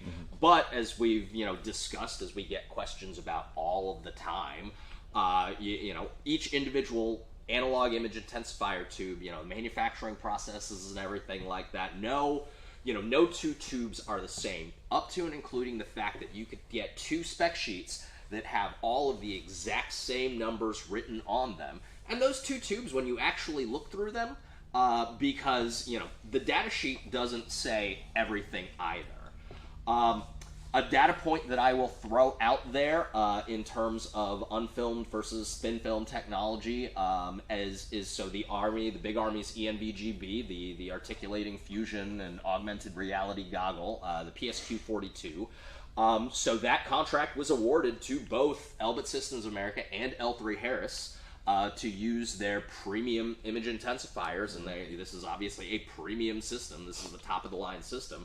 So DoD is issuing both thin-filmed and unfilmed systems in the PSQ-42, and ultimately, what is going to matter more is those individual specifications. But from tube to tube. However, again, we'll go back to the science aspect, and we'll go back to, in terms of things, in terms of, say, every single number is, identical, there is a little bit of a clarity and resolution benefit to again, either removing or reducing that ion barrier to almost nothing. So, there is a difference, and I think kind of if we needed to sum up what we've all been saying is there's a difference, but there are other things that matter more. Yeah. I mean, Yeah, I mean, one thing I'd like to add, just because I mean, people got to remember, like, it depends on who you are and what you're using them for, you know, because guys like Don and Chris and Mike, you know, I mean, they're using it to accomplish a task, you know, or to train guys to accomplish a certain task, you know. But if you're using it to just enjoy it and stand out, you're going to be using it, you know, as a civilian. Just you're not doing the same types of things. I mean, you're going to spend more time, like, you know, staring at the sky and really taking in the performance of it, so you probably appreciate more of the you know, the higher specs potentially and things like that. But if it's your first device, I mean, you're not going to know. It's going to look awesome, you know. I kind of go like, hey, either get like the unfilmed ones or like a Photonis Echo for a recreational type user. I mean, the Echoes and the XLSs are a great value, and you're going to save a lot of money. You're still going to, you know, really see well. And but if you want the best of the best, I mean, unfilmed, no question. You know, Well, I say when it comes to any of this equipment, buy the best you can afford, right? Yeah. Because you won't regret it. But if the budget has more of a vote than, you know, anything else, you know, and you really want dual tubes, then you can save a little bit of money. Anything you get that is a currently manufactured Generation 3 image intensification tube is going to be, you know, very, very nice, very, very good. You know, I mean, especially stuff, you know, I heard you guys talking earlier about the tubes in the tray and stuff like that. You know, they meet a minimum standard. That doesn't mean the minimum standard is low. You know, the minimum standard is good, but some of those tubes are going to be better than the minimum, and somebody's going to get lucky. And I mean, everybody's getting something that is definitely meets, you know, a certain criteria. And just because it just barely meets that criteria doesn't mean that it's not good. But if there's one over here in the corner of the tray that is like a unicorn, you know, it doesn't mean that the rest of them are pieces of shit. Yeah, you're still getting, You know, you're that's still getting that's the thing. And guys are like, oh well, this one's only met the minimum. Well, you know, we used to have a joke said, well, if the minimum wasn't good enough, it wouldn't be the minimum, right? And What do they call a doctor that finished last in his class? Doctor. but and I don't even say that. I mean, it's like if everybody has to get a 4.0, but somebody got, you know, a 4.5, you know, that's still, you know, it's people worry about those minimum specs not being good enough. It's like, no, They're all good enough. if that was the case, we'd raise the minimum. You know. Well, and the reality is, if it's a unicorn, it's probably going to end up with one of us, and not for sale anyway. So you don't have anything to worry about. We're going to keep those unicorns, and we're going to put them in here. You know, something I'll say on that is because I deal with a lot of customers who ask for specs, and I see them. It's on ARFCOM. I mean, there's a whole thread on air15.com of night vision specs and all that stuff, and you'll see how many guys with TVC orders have gotten tubes that, man, 3 years ago, like, it would have been like, man, you would pay some extra money for that, you know. And so L3, especially on the unfilmed side, they're really pumping out some good specs, and it does seem that you're going to get much higher specs on average on the unfilmed white phosphor tubes than you are on the thin films. Oh yeah. Yeah. Oh yeah. So, I mean, it's common. but it's, I mean, there's guys who bought online. They didn't ask for nothing, man, and they got like a 38 SNR, you know, 72 line pair, low EBI, like nice tube, but they didn't ask for shit. You know what I mean? Right. So Right. yeah. What else you got? You had a good question, Mike. Can you shoot using night vision with a CBurn mask? Fuck yes. Yeah, absolutely. I mean, I was able to do it even with a standard USGI Rhino mount and a standard PVS 14 arm. It's even easier when you upgrade to something like the Wilcox that has more adjustability. The 22E, or now the 24. Yeah, then now the 24's got that extra fore aft travel. Absolutely.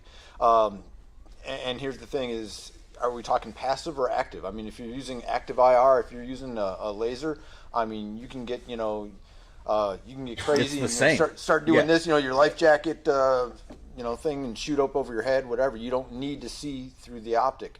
If you're shooting passively, going back to our previous conversation, that's where that high mount comes in, because now you're not trying to fight your gas mask and get down on your stock or whatever. You just bring that up to here, get a good chin weld, and you're looking through your optics. So yes, I have to bust my stock out farther running gas mask for that, just to get it out farther in front of my face. But that's about it, man. And it is annoying when you wear a lot of nods and then you put the gas mask on, because your nods hole's a little bit smaller because they're farther away from your eyes. Yeah. It's just annoying, but it just means you have to swing your head around more to see everything. You know? but yeah, absolutely. Do you prefer dual spectrum pistol lights for RDS pistols, or is keeping it simple with a basic white light preferred? Yes. Yeah. Well, To the yeah, dual You yeah, guys right, both right. said no, right? Yeah, to the dual spec, like the, No. Right. Not a big fan. you know, for my line of work and your line of work, and like the pistol is a defensive weapon. It's like big gun, no worky. Even if we are passive, and like kind of okay, but like that is your emergency parachute. So like when the emergency parachute comes out, I'm gonna use everything to my advantage I can, which includes that white light. And pistol optics seem to be pretty good with you know, red dots. I can see it with my white light on. I can see it through my nods. It's not a big deal. We don't like pistol IR settings on pistol lights. Thank God, are not like a big point of contention. It's a big fucking red goddamn dot, and I see it at 3 yards with my white light with my tubes on at dawn because the big gun no worky. So it's not, you know, unless you're out there trying to like, I don't know, century removal, maybe. But like, Well, I mean, I do know of some organizations that they like the vampire pistol light because if they determine we're not going to turn on anything white, they have that option, right? But it's a decision that's made prior to doing anything, Right. But you sacrifice so much, you know. And the reason we don't like them is because anytime you try to make a light like that do two things, it doesn't do either one of them very well, right? So, you know, and I love Surefire. I have a Surefire Vampire X300 on my helmet, But it's and that's not, where it belongs, in my opinion. For me, I have the brightest pistol lights, brightest lights I can get on any of my guns. That's why I have a Mod Light PL on my primary handgun. I'd have it on a couple others, but I only have one holster that'll take it. So my appendix holster will only fit a Surefire, so that's on that other gun. But I want the brightest light I can get so that I can see when I turn that thing on.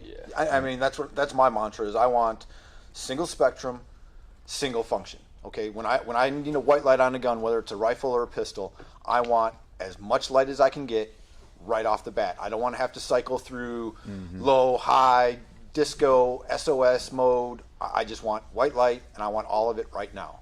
Doesn't matter which gun it's on.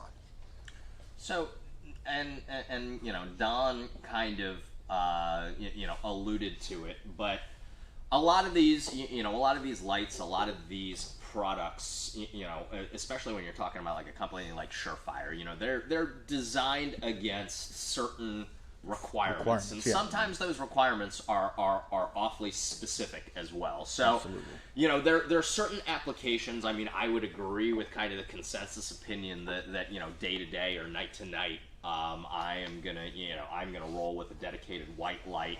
But you know, when we were talking about IR lasers on pistols last night as well, you know, so if you're a shield guy and you're doing and you're working under nods, that might be an application of a dual spectrum light where you might, because if your primary weapon is that pistol, same thing with like you know, kind of you know, doing some sort of tubular assault.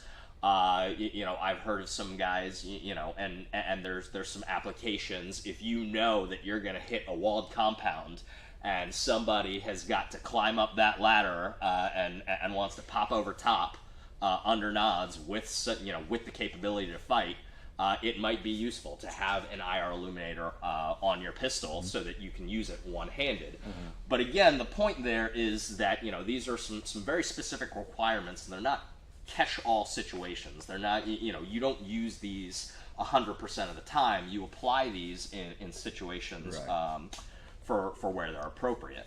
Yeah. So for the average person and even the average professional, it's not really a thing. Not really a thing, in my opinion, unless you have a specific need to be able to do that. And then that's why we have these products. And like you said, they're all, especially Surefire, because they do so much for specific things and have for so many years that, you know, I guarantee you just about every product that they brought to market is a result of somebody needing that specific thing, and they made it. You know, they don't just sit around like, oh, let's do this. You know? Somebody asked to them for something very specific You know, that's why you go on their website and be like, why would you want that? Well, I don't know, but somebody needed that and they made it for them. And that If you think you need it, you can buy it too. Yeah, I mean, and that covers a broad spectrum of tactical gear. Oh yeah. I mean, you know, we fight that all the time in class with like, well, this thing, whatever piece of gear it is terrible. Well, it wasn't designed for you. It was designed for a specific group to do a specific job, and it's now available to you. It wasn't designed for you. Yeah, that's literally the reason I was hired by Blue Force Gear for education. Because we're very similar. Like we have a customer base that they know exactly what they want, why they want it. So it's like we need it this size and do this and yada yada yada. And we're like, yep, awesome. And then it's like, hey, let's sell it on the commercial market. And then it's like, a lot of people putting round pegs in square holes, and it's not their fault. It's like, hey, fuck mag pouch is mag pouch, right? No, that is not the case. Yeah, so yeah, it's requirements driven, man, which is good if you're tracking what the requirements are and how to use it. And sometimes those products are like a great idea for everybody. Yeah, general purpose. And shit. sometimes they're not. Right. So I want to reiterate to everybody, you are watching TNVC and Night Goggles vSHOTT 2022. We're gonna take a quick break here to announce some more giveaway winners. If you want to be one of the giveaway winners and you are not already subscribed to vSHOTT, make sure that you go to the website tnvc.com. /vSHOTT, vSHOTT, with 2 T's.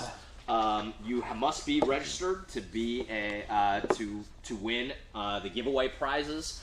And we have a grand prize giveaway happening tomorrow of an L3 Harris PVS 14 package. So that's going to be one of the unfilmed white phosphor PVS 14s, factory built by L3 Harris, 2376.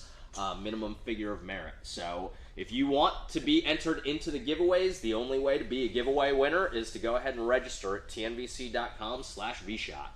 vSHOTT with 2 T's. So the next giveaway winner is going to be for a Light Force for a set of Light Force IR lights, and that winner is Noah L.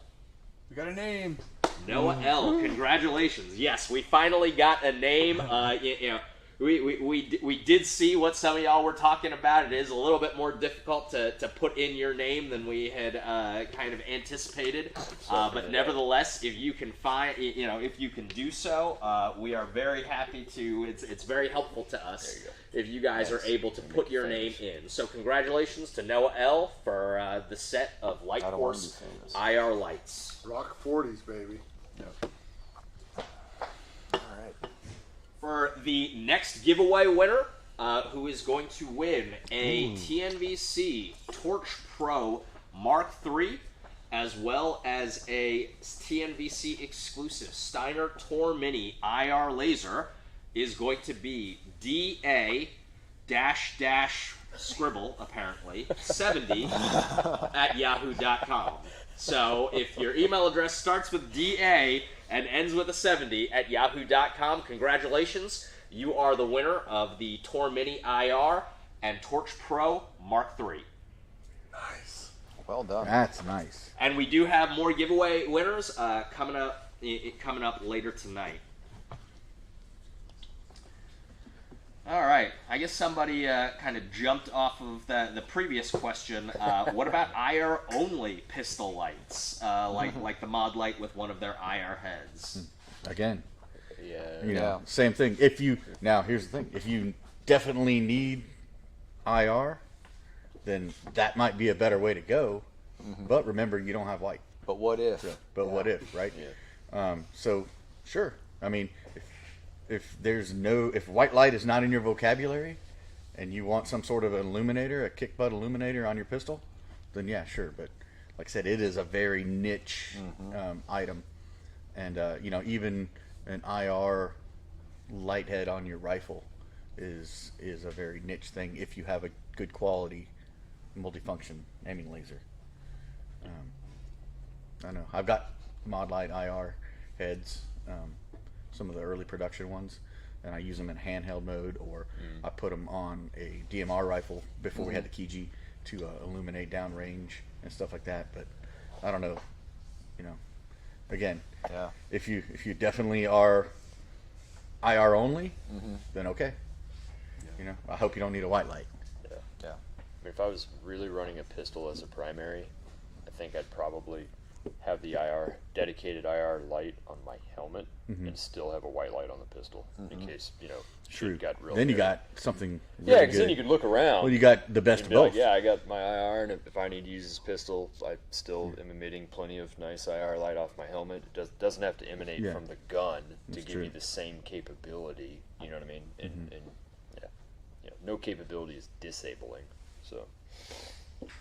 So keep those questions coming, folks. But this is the NGI takeover night, and we have kind of We've taken it back. I was going to say we reclaimed it. We've Reclaimed it. we've kind of hijacked it for a lot of TNVC and tactical questions, but Hunting's hunting, man.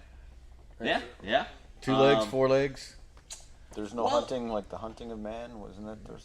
So like that. we've talked about we've been TNVC and NGI, we've been expanding more into recreational markets as well as things like the overland market and stuff like that, and we talked a little bit about it earlier as well, but I'm curious to know with you guys, what else do you guys do with night vision? It actually does kind of go along. Somebody asked whose wife or girlfriend has the most has the most night vision. But what are some other things that you guys have done that maybe the viewers might not be thinking about? Some of them are thinking with about night it. vision and thermal equipment. I've done a fair amount of boating with nods on at night, recreationally, and it's when I lived at Fort Benning, Georgia. The Chattahoochee River runs down there, and we'd go out at night to go bow fishing and just kind of more for fun. So there's not like a tactical reason to do that, but it's like, fuck, man, let's run these boats. Yeah, we got on the river nods. at night with nods on. And the Yeah. more It's time awesome. you can spend under nods doing regular Yeah. shit, the Yeah. better off Yeah, you'll absolutely. be when you have to use it for Yeah. a real reason. I ride my motorcycle with them on. I'll go off road and go goof off. Yeah. I've taken my girlfriend on date night, and we go out with nods and just go look at stuff and have a good time. Fun to run around a golf course naked with the helmet on.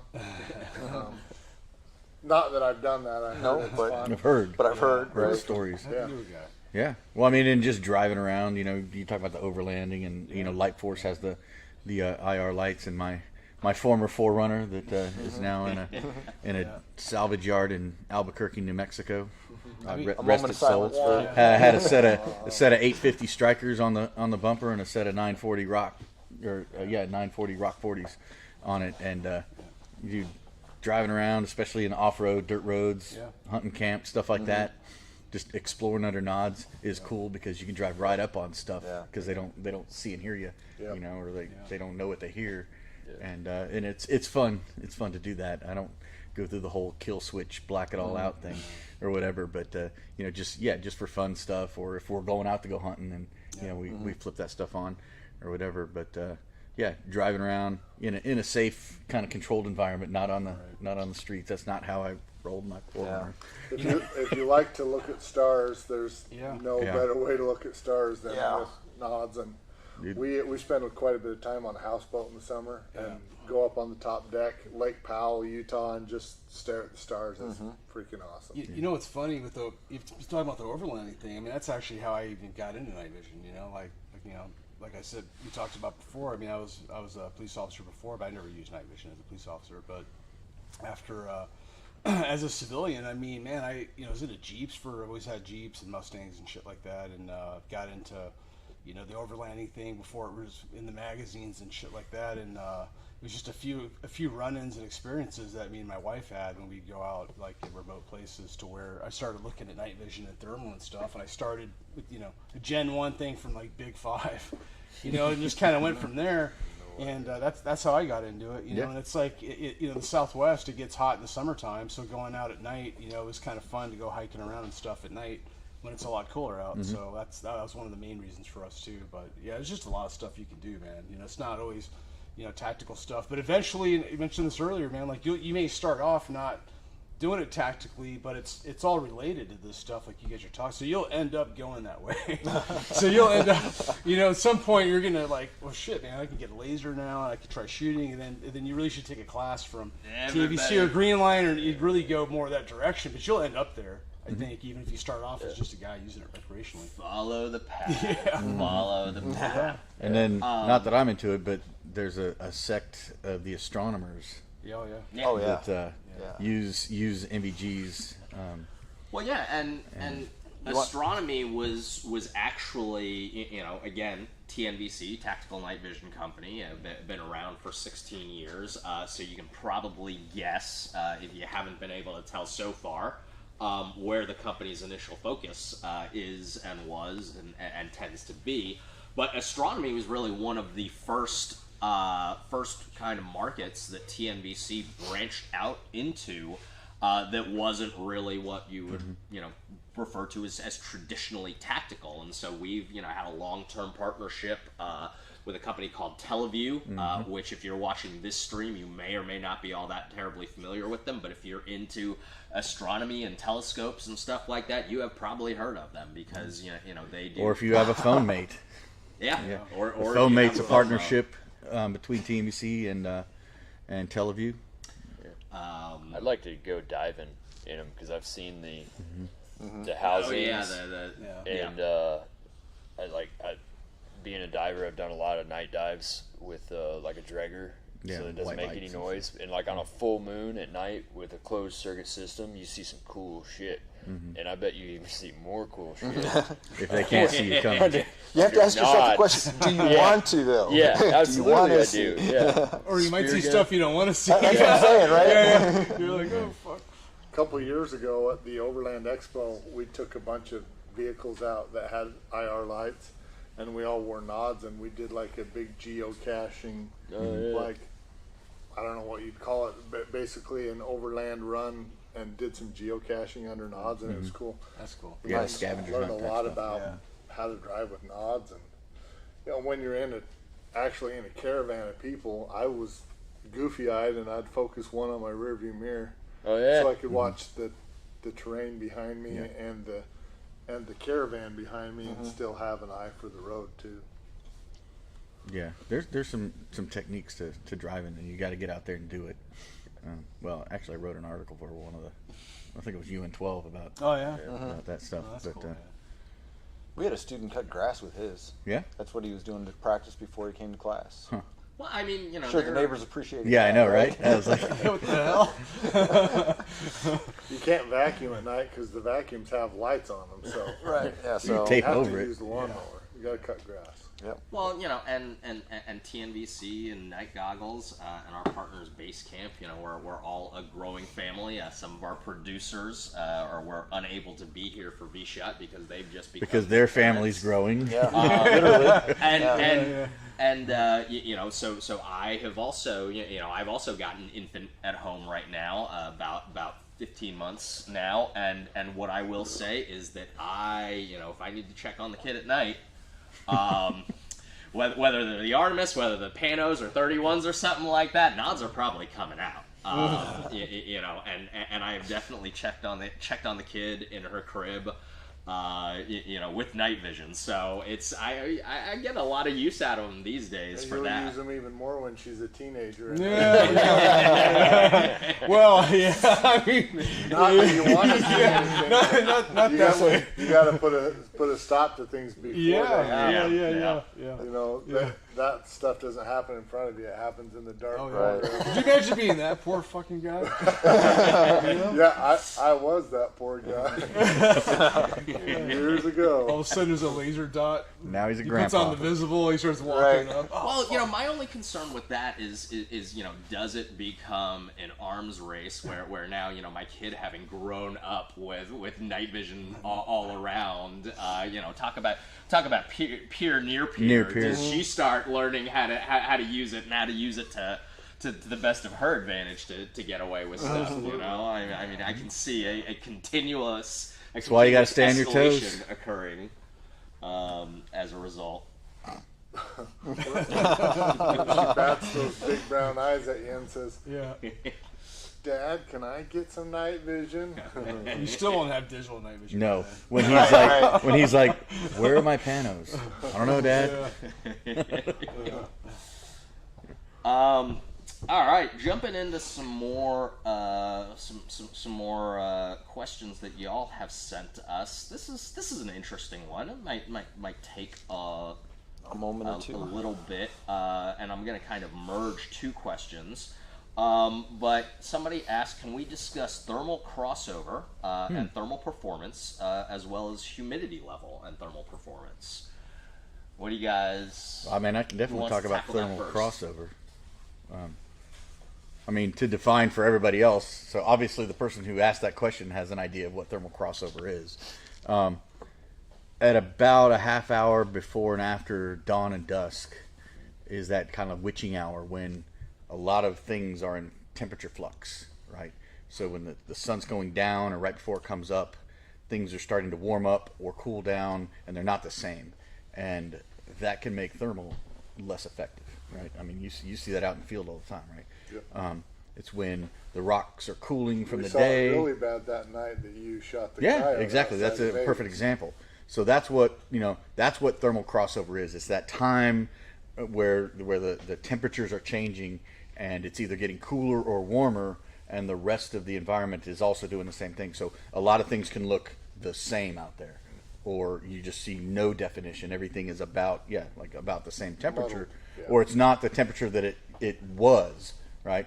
So that's one of the Achilles heels for thermal during that time frame. And for like a military operational type of thing, if you've got a sensor plane flying over top of you, he's going to have that during that thermal crossover, not really going to be able to provide an assault team a whole lot of information about what's going on in their environment.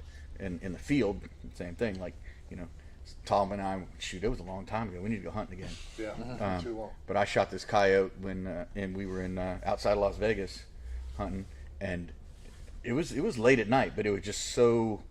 I don't know Well, what it was it was. July, so the rocks were still The holding rocks all were still the heat hot, from the sun. but when that coyote, I mean, within minutes, he was like the same temperature as everything else around him. He wasn't standing out against anything. Matter of fact, the only way we found him was with the White Torch light. Pro and the eye shine Yeah. through night vision goggles. We were looking for that, and I didn't even see him there because he just looked like whatever out there. But we saw a reflection off his eyeballs through the torch in the night vision.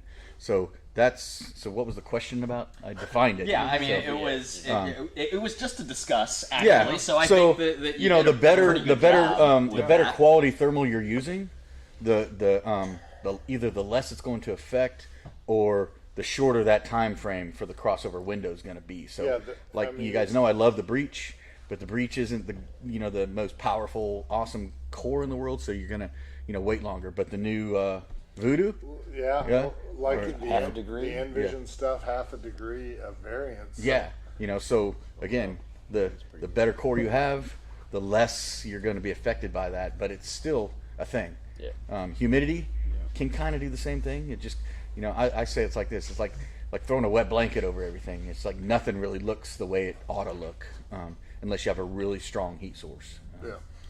But, Well, and what I will say is that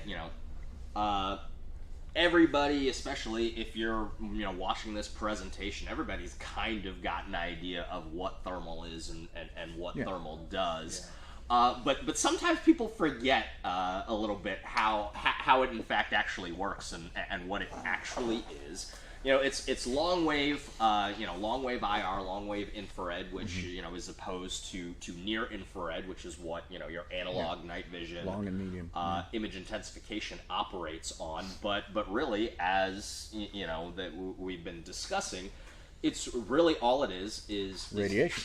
Radiation, and also what you can see, the way that long wave IR is processed and processed through the core and the digital sensor and everything like that, and spit out into the output image for you is really temperature differences. So these things that they've been alluding to in terms of what is the discriminator between a better core, and really ultimately to a certain extent better software is the ability to discriminate between finer gradients of temperature.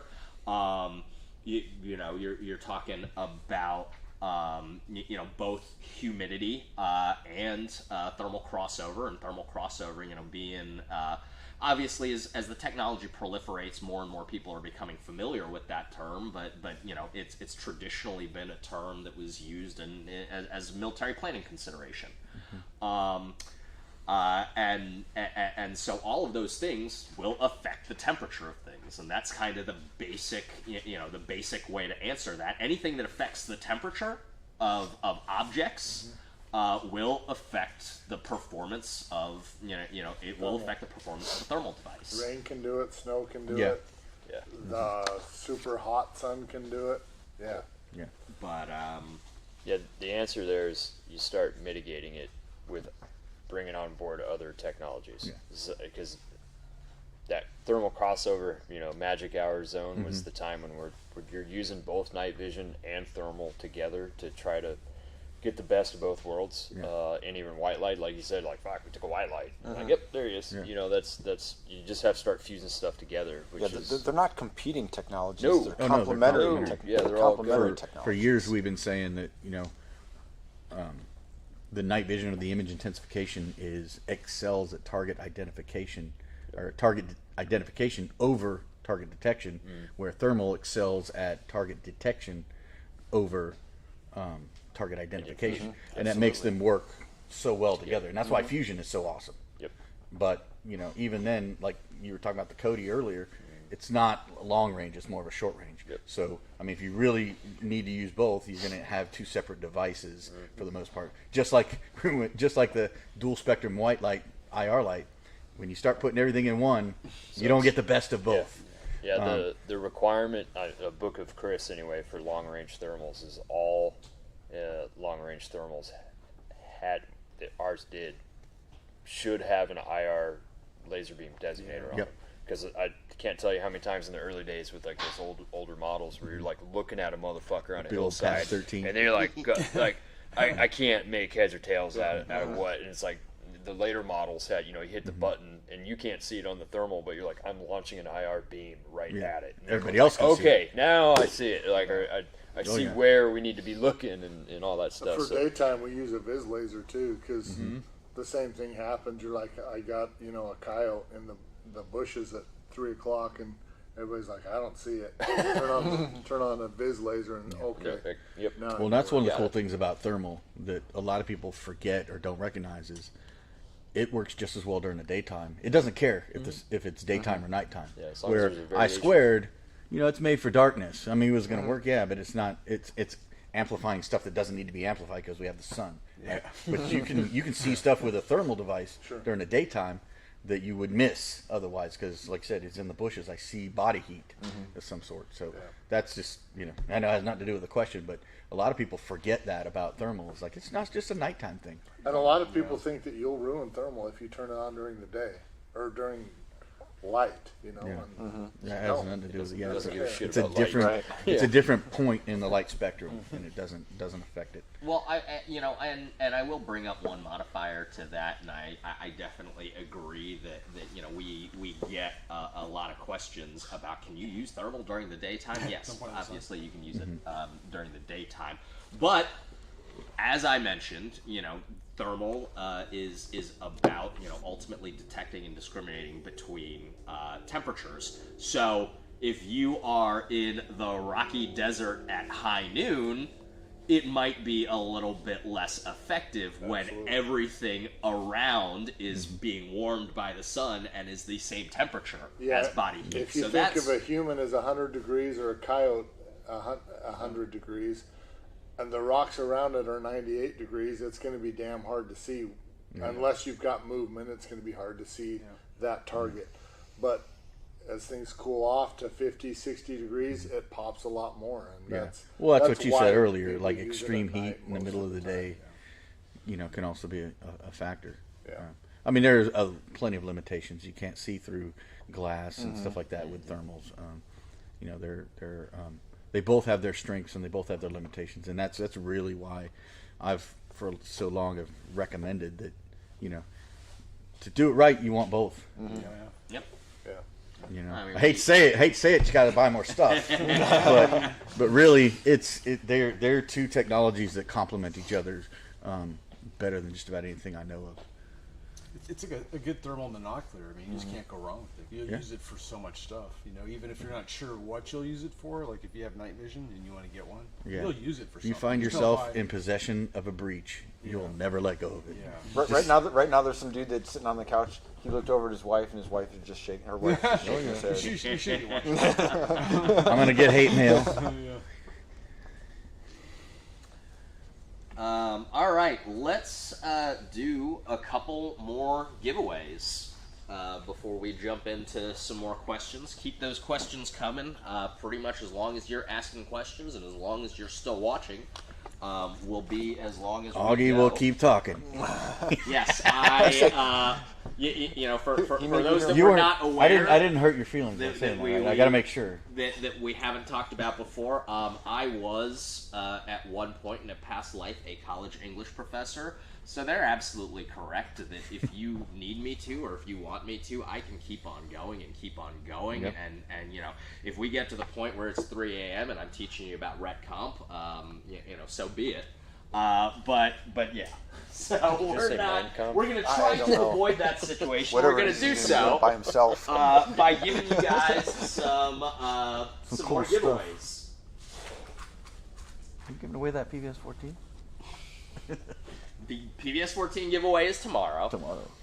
So for the next giveaway, and again, you have to be registered for vSHOTT on the website in order to be entered into the giveaways. But is another TNVC NVG PPE, that's the padded pouch expandable case, as well as the Mohawk, your choice, TNVC Mohawk, Mark 1, of 2, your or 3. choice.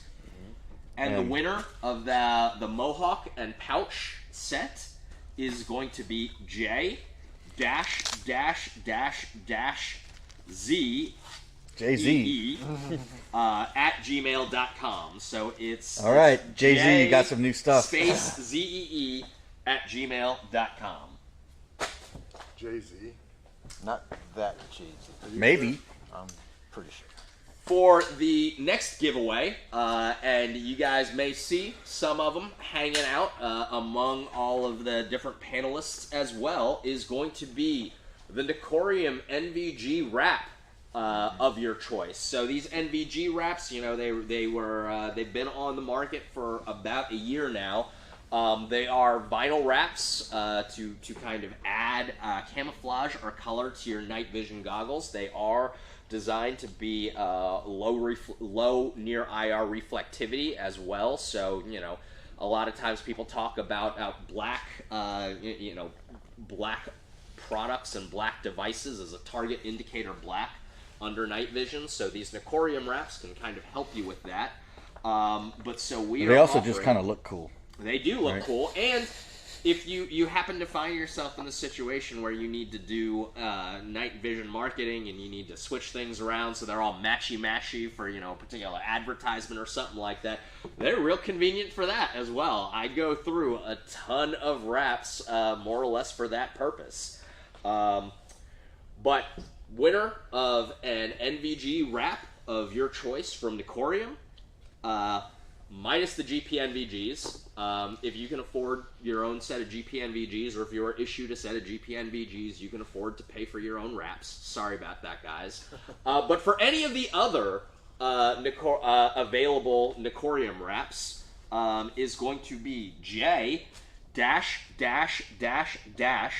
HL at gmail.com. So that's J HL at gmail.com.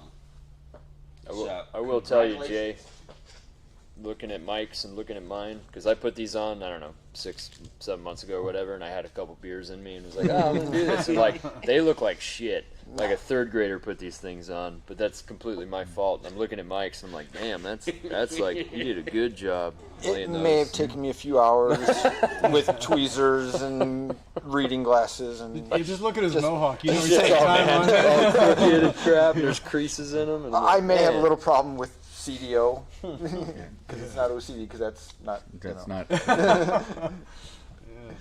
And there are YouTube videos, installation videos of them available as well. Oh, so, yeah, on so the when Necorium. Yep, Necorium actually does videos on every single one of his wraps, and they're really good. So, like, if you have any questions, just watch his videos. Yep. All right, and our final giveaway of the night. No, it is not the PVS 14, but it is a Cry Nightcap TNVC Mohawk combo. It is going to be a multicam Cry Nightcap as well as a Mohawk Mark 1 in multicam, as well as the Kinetic Consulting Nerd lanyard and the Wilcox shroud, lightweight shroud to go along with it. So pretty much add NVG and mount, and it's a full it's a full head-mounted solution. I have a couple of nightcaps. I will say, under most circumstances, I prefer to wear a helmet if I can, just because it's more stable and more rigid. However, the nightcap is great if you don't have a lot of room to pack, or you want to stick it in like a cargo pocket or something like that. Or if like me, you try to go on vacation occasionally, and your wife tells you you are not bringing a helmet on vacation. And you need to have some way. She's starting to sound like an ex-wife. To use your night vision, so pack up the Cry Nightcap. But the winner of the Cry Nightcap package, which again is the Cry Nightcap in multicam, TNVC Mohawk Mark 1 in multicam, Kinetic Consulting Nerd, and Wilcox 3-hole lightweight shroud, is going to be r-ir@gmail.com.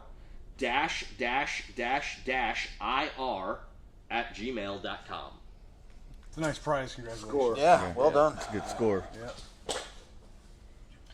All right, so we've been getting a lot of these various questions about where where night vision classes are going to be held. I was just looking at that one.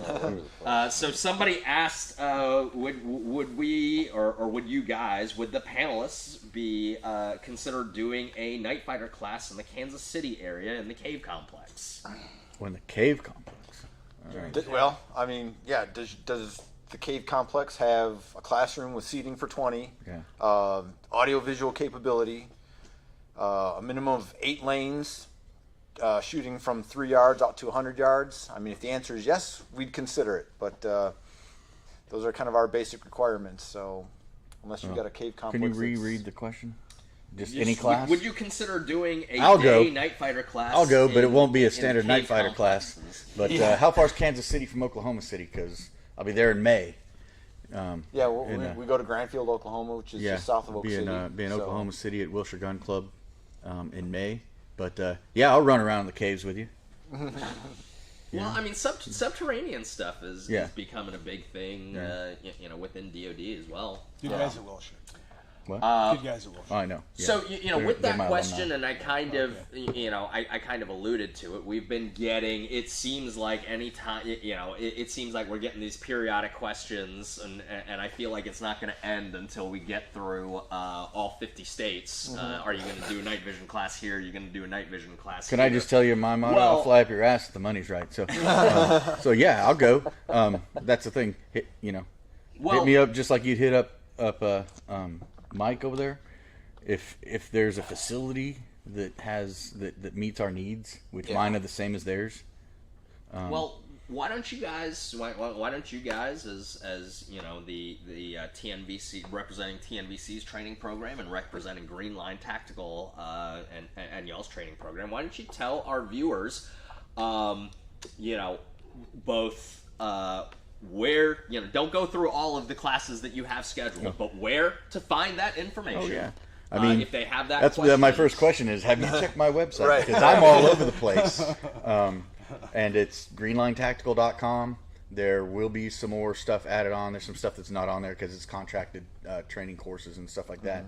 But right now, everything that is locked in and scheduled is on there. It's not all just night vision stuff, but greenlinetactical.com, and I'm in lots of different places all around the country, and shoot anywhere from Colorado. And I just want to point this out. It's like, you want me to come to your house because I travel all over the country, so you might be able to travel a little ways to come to where I am.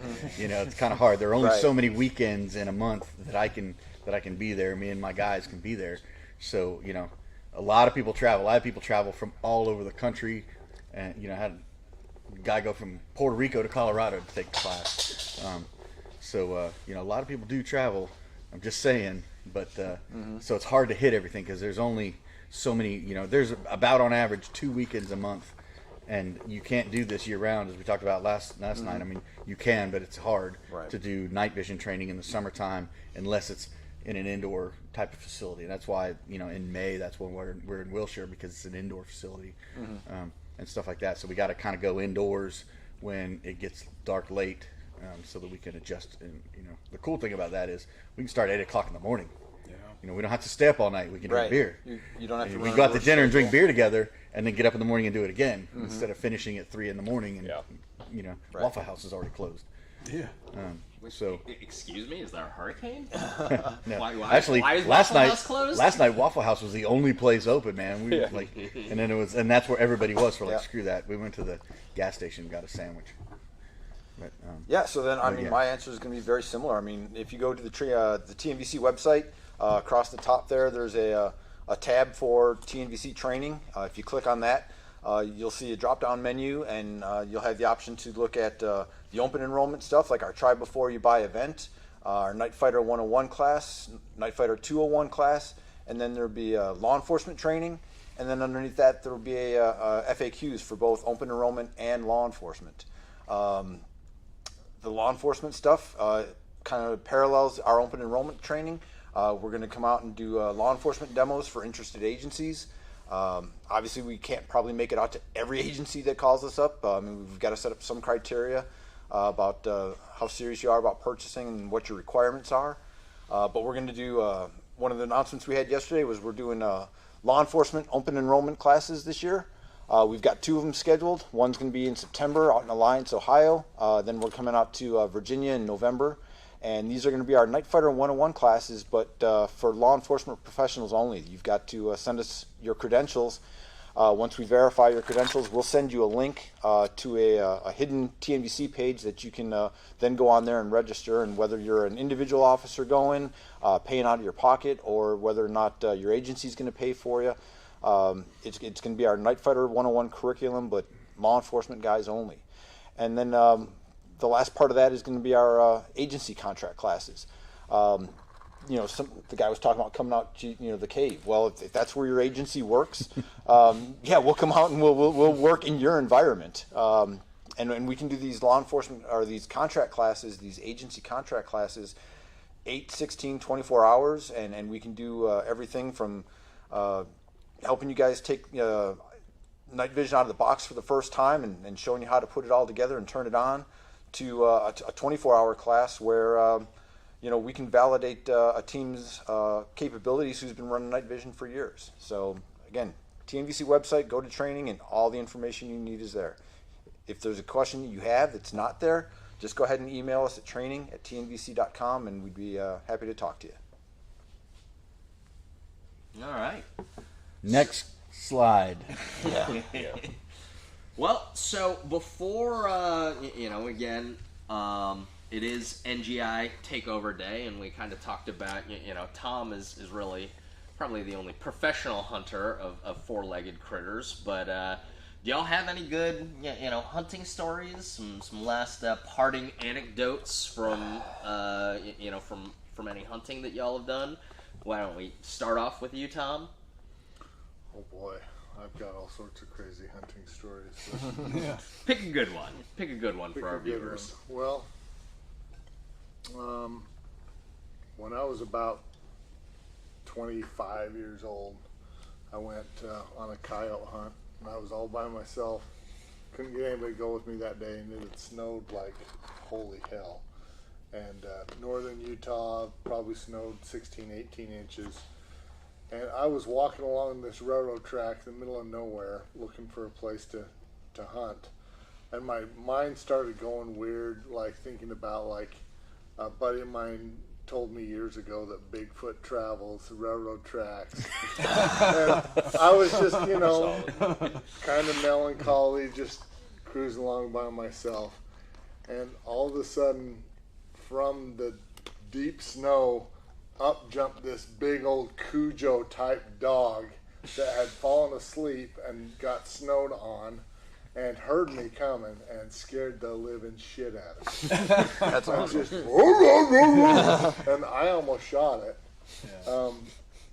And I laughed out loud at myself because I screamed like a girl. And I was like, I can't believe how bad that scared me. It took me 20 minutes to get my heart rate down to where I could actually probably shoot a gun. It was a good thing you didn't have anybody with you and embarrass the hell out of It yourself. was so funny though. Yeah. Chris, you got any good hunting stories, 2 or 4-legged variety? No, no. Buy the book. Yeah, I think I mentioned this last year, but the coolest thing I ever got to see under nods was in the hill country of Afghanistan. I seen one of those like pack snow leopard things. You know, Really? you see them on like, That's National Geographic and shit. And we were sitting on an OP and heard some rocks falling and looked up and it was like, holy fuck! Like that's what that is. You know what I mean? Like That's cool. 30 meters away or whatever. That's cool. But no, I've never shot an animal under knots. So He shot a pig with a tank. yeah. Let's hear this one. So, So the time I killed a hog with an Abrams, which is the only time I've ever killed a hog. So I was actually with my unit at Fort Stewart, not too far from here, from where we're sitting right now, and we were doing tank gunnery. I was with the South Carolina Army National Guard at the time, and at the time we had the oldest tanks in the Universe. in the arsenal. They've since been, they've since been replaced. But obviously, we were using the thermal imaging sight for the tank for the main gun as the tank commander. Which, if you're not familiar with how that all works, is the tank commander is kind of responsible for giving the fire command. So we're out there on the gunnery range. We're scanning from targets again, not far from here, in Hinesville, Georgia, and we're scanning and we're looking for thermal targets. We're looking for truck targets. So I know that my next target that I'm supposed to look for is supposed to be a truck target. The way those targets look is they're kind of like they are a heated panel, which is, and if it's a frontal target, it's a heated panel with two little things coming off the sides to kind of represent the wheels if you're looking at a truck, if you're looking at the vehicle from the front. So we're scanning. We know that we've got a truck target coming up. We see something. We get a heat signature in the thermal imaging site, and it looks to me like a frontal truck target. It is a rectangle with two little glowing things coming off the bottom. So I start my fire command, have the gunner laze it with the laser rangefinder. It registers for just a second to me that the range sounds a little short. I think it was supposed to be like a 1,200 meter target, but it ended up lasing at like 736 or something like that. And that clicks for a second. It's like, that seems a little closer than I expected it to be. But I complete the fire command, give the command to fire, and the target disappears. So I call up, I call up my BDA and say that we engaged and destroyed one truck. Turns out that we got a no-go on that particular engagement, so they take us up into the tower to give us our AAR, which is something that they do, is they kind of review from thermal cameras all of the all of your engagements, and they show when the target popped up and when you identified it and fired on it and everything like that. But instead, for this particular engagement, what they show us is this hog starting to trot across the range, and then you see this training heat round come across, and so it's a heat round's got kind of an arcing trajectory, and it comes into the screen, and then this hog, pieces of this hog just go flying, and so that was the one time that I killed a hog with a tank. That's awesome. You missed a step though, being a tank commander. Step 1, grow tanker stash. Step 2, give fire commands. Yeah. What I want to know is, like, did you put like a little hog symbol on the side of the tank, Yeah. like a fighter pilot? You know, like. I just want to know if you were wearing those silly boots with the buckles. I never did get a pair of tanker boots. So were you really a tanker? Yeah. Very cool. Don, you got a... Yeah, but it would probably make famous people. I got a funny one, but Filter engaged. yeah. Kyle Lamb wouldn't appreciate it. No, I got a funny one about Kyle Lamb that I will share. Oh, he broke your windshield? Oh, jeez. Kyle and I. We don't have time. Kyle and I are in Wyoming, and you guys saw my Tacoma earlier. It's set up to put shooting chairs on the roof.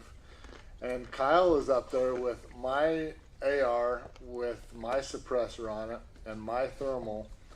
And Hunter Mark III. at some point, he lets go of it, and it falls from the chair, and the suppressor goes through my windshield, and then it falls over on its side and hits the Hood. hits the thermal on the glass, and then it falls down on the hood and puts a dent in the hood, and then slides off onto the ground. And I'm like, Kyle, what the fuck, bro? And he's like, oh, sorry, man. Sorry. We'll get that fixed. Did he think he had a sling or something? Actually, Kyle and I split the cost of the windshield, and he did send me a check for his half. Why did we split the cost, though, Kyle? I know. Exactly. I'm like, Should have been 100% you, bro. yeah. Just saying. I don't even get I mean, plenty of killing stupid animals and stuff like that. But I'd say probably the coolest thing to share would be like up in Vegas, the north side of town, all the way at the end of Decatur. I was out there one time with night vision, way out there, and it was kind of cool seeing this helo, because from Nellis Air Force Base, the helicopter's always flying back and forth over that way. I'm close next to the mountains. I see this fucking helicopter, and it's got this fucking bright ass floodlight on, right? And I'm like looking. I fucking lift up my head, and I'm like, oh, that's a fucking bright ass fucking infrared fucking spotlight, man. Yeah. And it was pretty cool. This dudes waved at me, and they went by. And they're probably like, who the fuck is this guy? Like out there in the middle of nowhere, like just hanging out, But that was pretty cool. Right. Yeah. But it just goes to show you, these guys are like, they probably have no idea things flying around out there. Yeah. where you hear it, but you can't see it. Yeah. Yeah. Mike, you ready to finish? I got nothing, strong, man. or- I got nothing. I mean, growing up in Chicago, I didn't get not a whole lot of hunting going on in Chicago. I have a buddy that lives in Chicago, and he bought a thermal from me for hunting rats. And Nice. he's got a pellet gun, and he goes all around the city and shoots the shit out of rats in Chicago. That's against the law Yeah. to even have a pellet. Just saying. Yeah. It's a good thing I'm retired. He doesn't care. I've been doing BB guns with this fucking Crossman BB gun. Yeah. And I was successful at first, under nods, but man, they're not fast enough for the mice and shit, dude. You got to get too close, and they're too smart. Yeah. You need something fucking faster. Yeah. He put a red dot sight on a slingshot. That'll Like work. this guy. Yeah.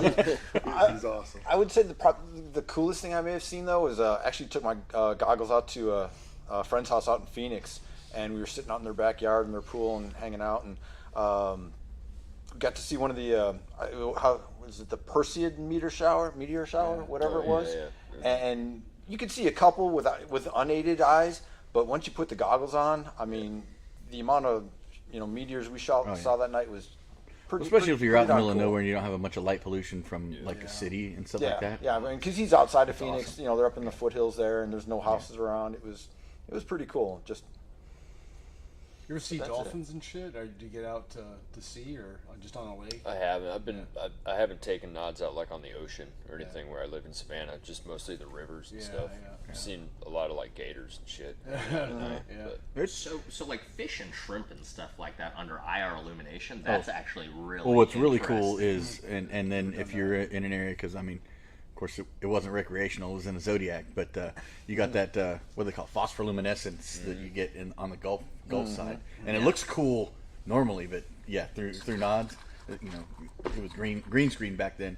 But yeah, the water's all swirling up with this glow in the dark. That's pretty cool. Like plankton or whatever the heck it is. I don't know. But yeah, you can see some marine life in the water, especially if it's near the surface, that you might miss during the nighttime. It's like there's a lot out there that you miss. Yeah. Like I've been saying for years, man. It's dark 50% of the time. If you don't have nods, you're missing out on half the action. Surprised we haven't gotten the UFO question yet. And with that, Yeah. All right. Well, thank you everyone that's watching for joining us tonight for our vSHOTT presentation, day 2 or night 2, Night Goggles Takeover. We do have our final night of vSHOTT happening tomorrow. Same place, same time, lovely Pooler, Georgia. At Savannah. the Lightforce USA HQ. Starting at 5 p.m. Pacific, 8 p.m. Eastern.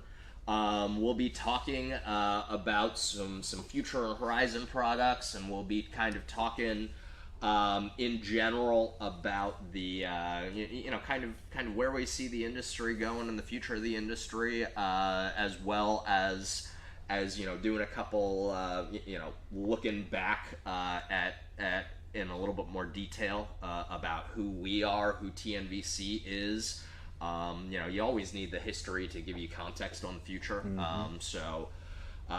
Should be a great program. Again, it's the final night, and of course, I know it's what all of you guys watch until midnight for is the giveaway. So our grand prize giveaway is in fact occurring tomorrow at the end of the program, which again is an L3 Harris PVS 14 2376 minimum figure of merit L3 unfilmed white phosphor. And it's gonna come in a package with a variety of nice accessories, but it's not gonna be the only giveaway that we have that we have coming up tomorrow. So there's still giveaways to be had. If you want to get free stuff, if you want to be entered in the giveaways, once again, you have to go to TNVC or NGI. You have to register and you have to sign up for vSHOTT. You do not need to be registered or signed up in order to watch, in order to participate and ask questions. But you do need to be registered in order to receive special discounts, exclusive coupon codes, and deals like the Night Goggles NGI PVS 14 XLS link that is currently available to you now. Again, a follow-up email will be sent out with that link for in case you didn't receive it or you signed up late to get that link. That link is only going to be available to the vSHOTT registrants until vSHOTT is over. So make sure that you register if you can find a way to do so, and please make our life a little bit easier.